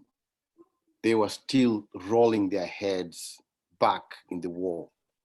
Okay, but most female soldiers, when they came back, they were able to adapt to the change of environment and keep on going with the roles. But most of us men, we used to get stuck, and it took us time to get back to civilization and discover that, oh, we are back home, you know? So it feeds to the thing that because it's hard for us to have one BFF, you can express everything to and be able to, you know, get all that you're inside you to get out to one person. Because you don't, when you come back, you're supposed to get another friend, but you know, you're still dealing with this issue inside you. You've lost 3 soldiers, you've lost this, and you're trying to figure out, you know, where did you go wrong? You know, how did you fail it? You know, so we kind of tend, and that makes us tend to take time to adapt to change of situation, change of scenario. We don't do it better as the female do. And that's why I will, my question to Dr. Carol if you have experienced such things where you find that a lot of boys, they take time to change into, to adapt to change your environment because of, the way they are, or is it because the way they can't get enough space to exfoliate what's inside them? Because that's one thing I used to see. My male soldiers used to have a hard time readjusting when they come back.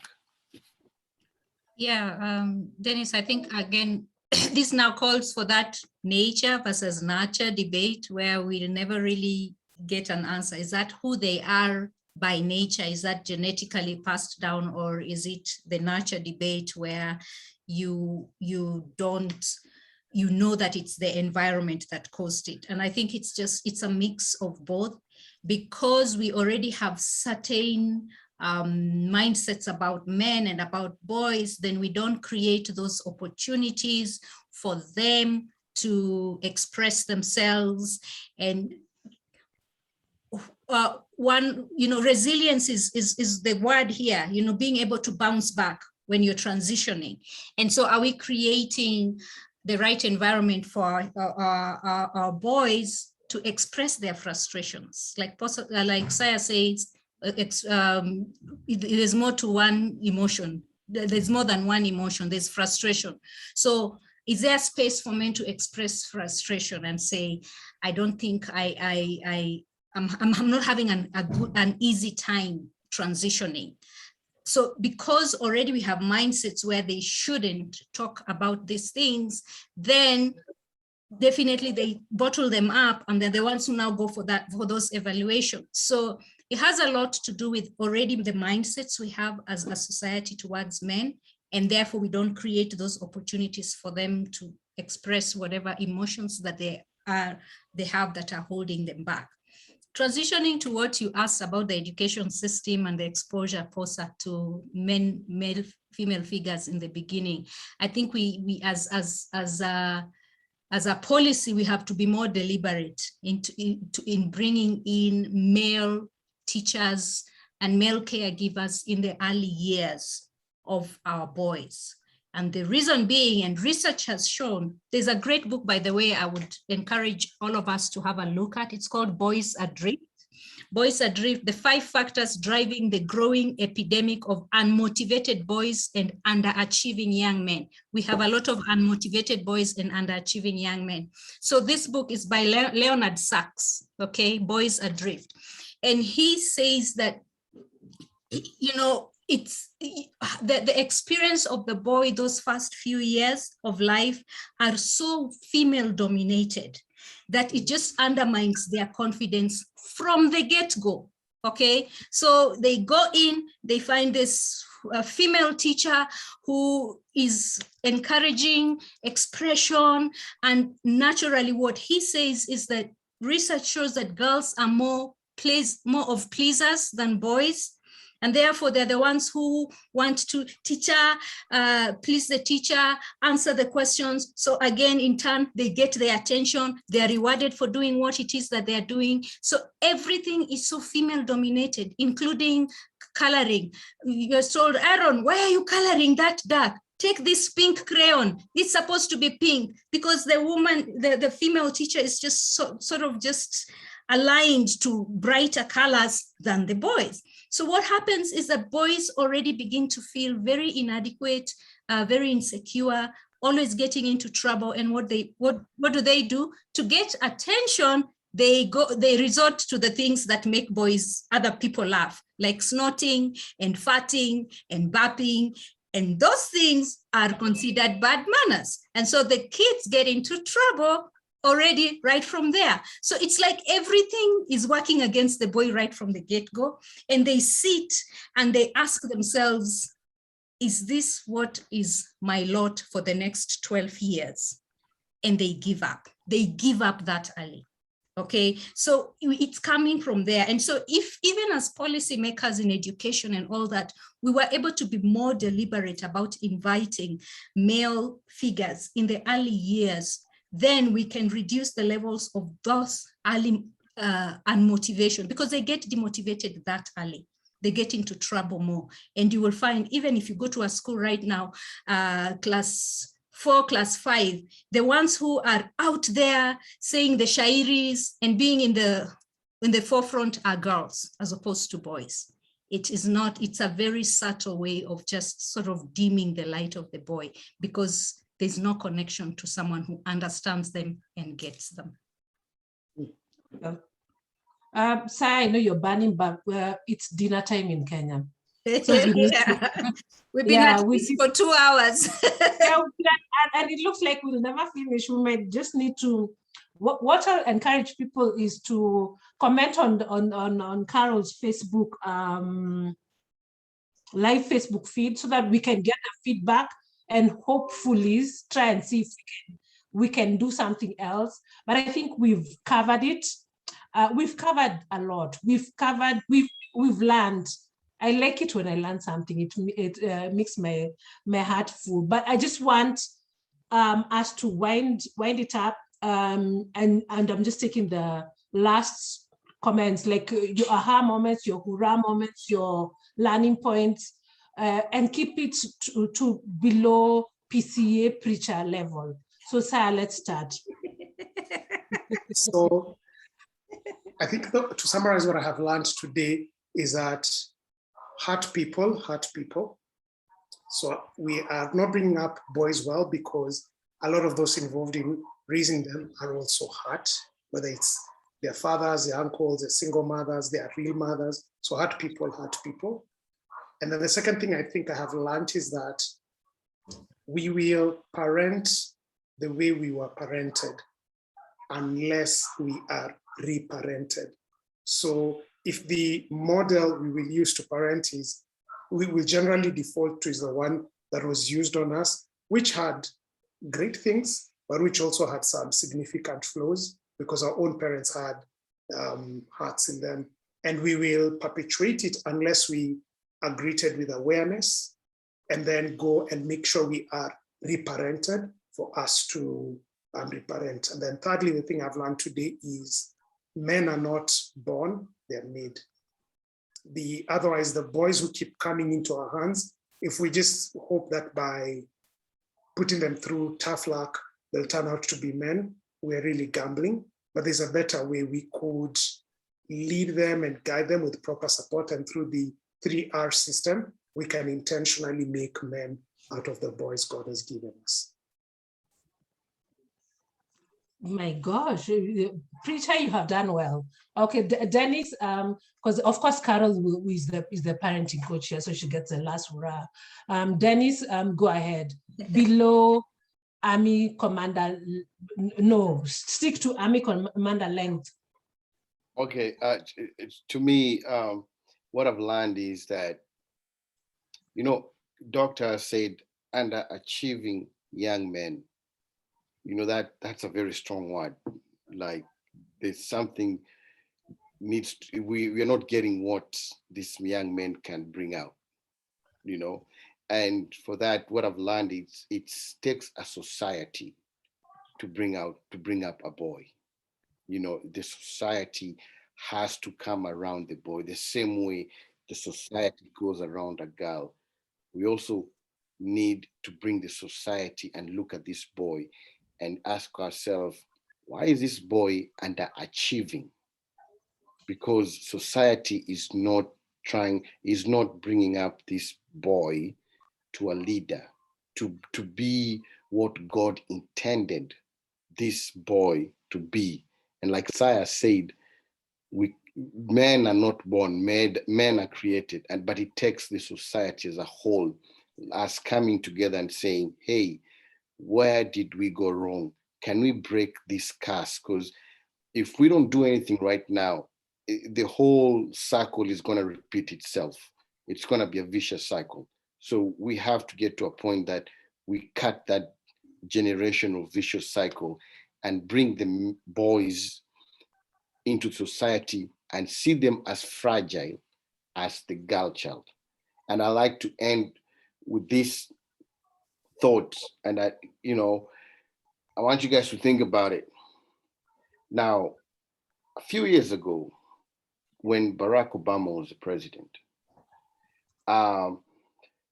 there was a rebel group in Nigeria called the Boko Haram.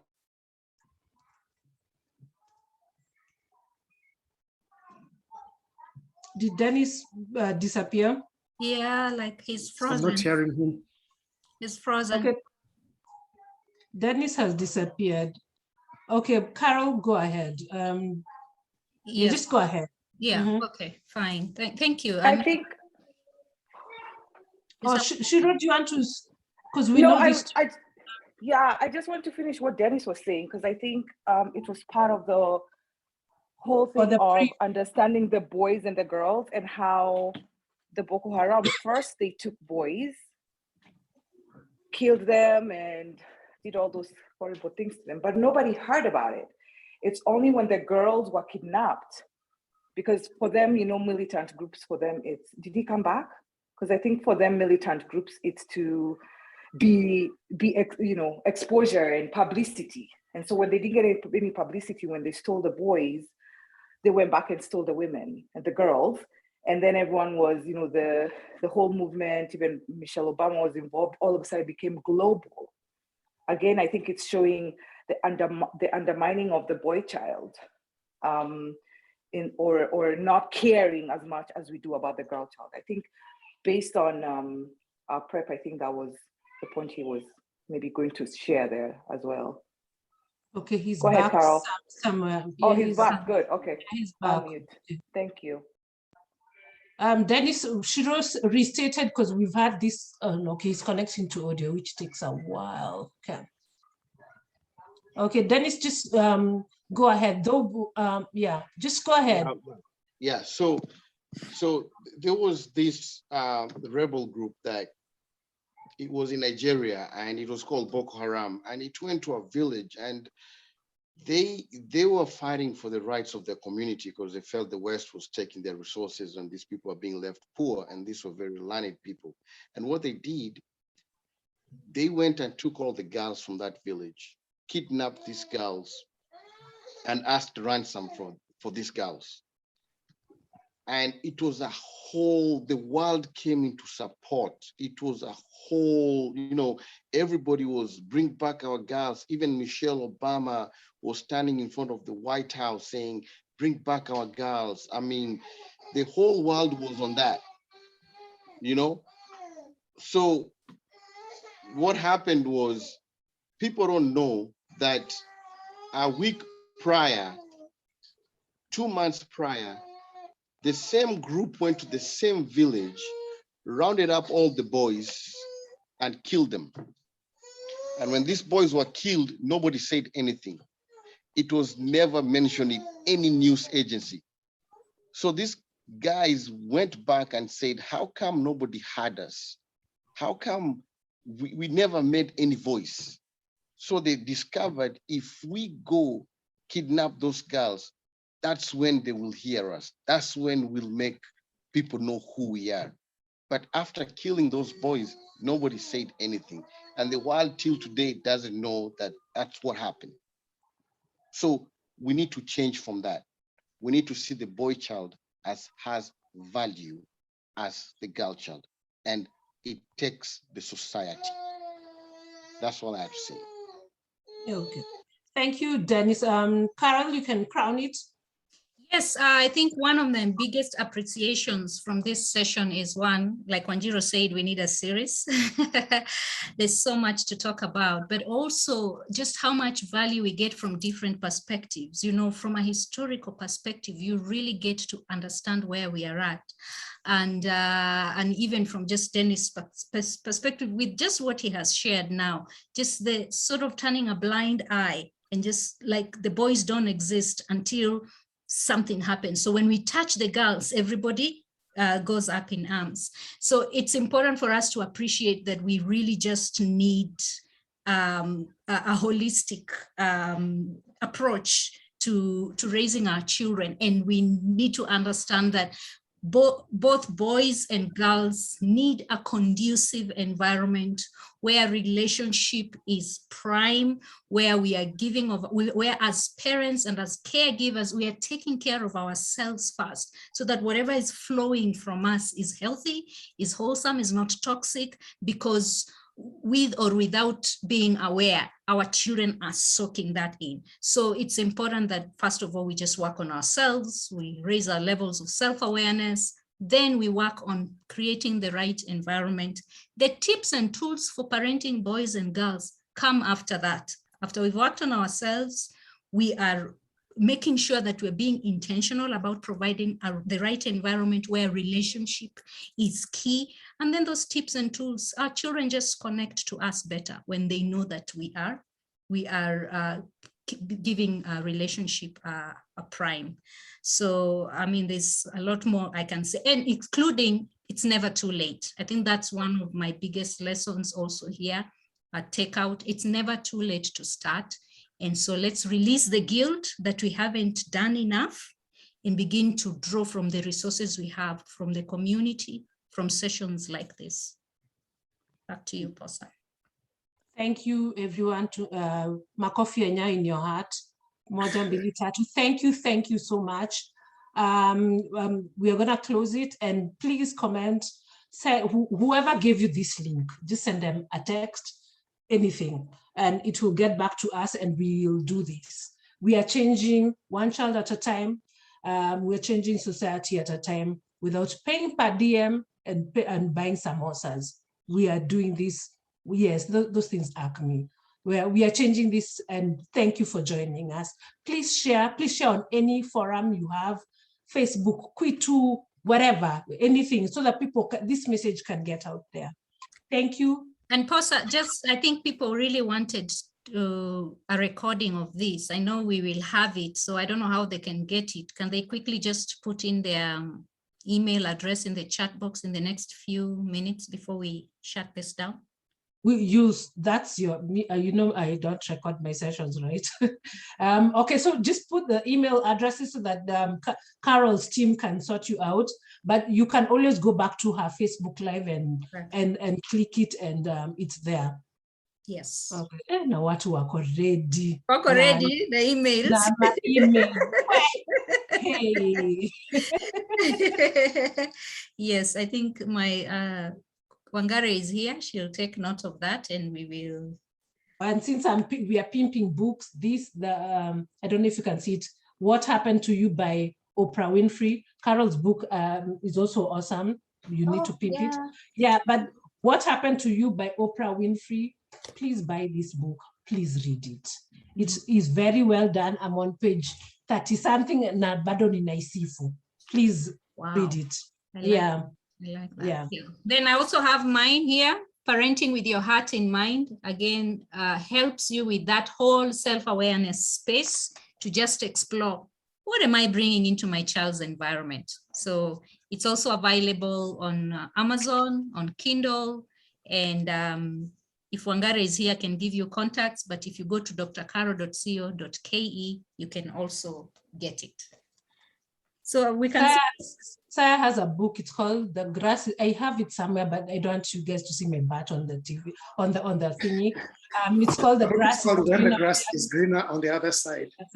Yeah, it's very small. It's very small for for people who don't like reading thick books. Do we have all the email addresses out to me? Tumetoka madukani sasa. Yeah. Okay. So I hope we have everything, but anyway, I think you have the wrong phone number there, Wangari. It's 0707 222 002. Okay, shukran kabisa, shukran. Well, once you get it, just goodbye. Thank you very much. Okay. Thank you, guys. Okay, thank you. Bye-bye. I will hang today. Thank you.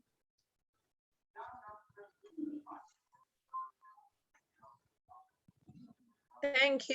That was awesome. The cartoon movie, Stella, it was, what did you call it, Posa? What's that cartoon I always say about Inside Out. Inside Out. Inside Out. Let me tell you, it's the best thing ever. Yeah, it's amazing. Yeah, Inside Out. All righty. I was conferring with my consultants, my children. Yeah, it's an amazing movie. Yeah. Okay, Akin and Wakenya, there's someone in the waiting room.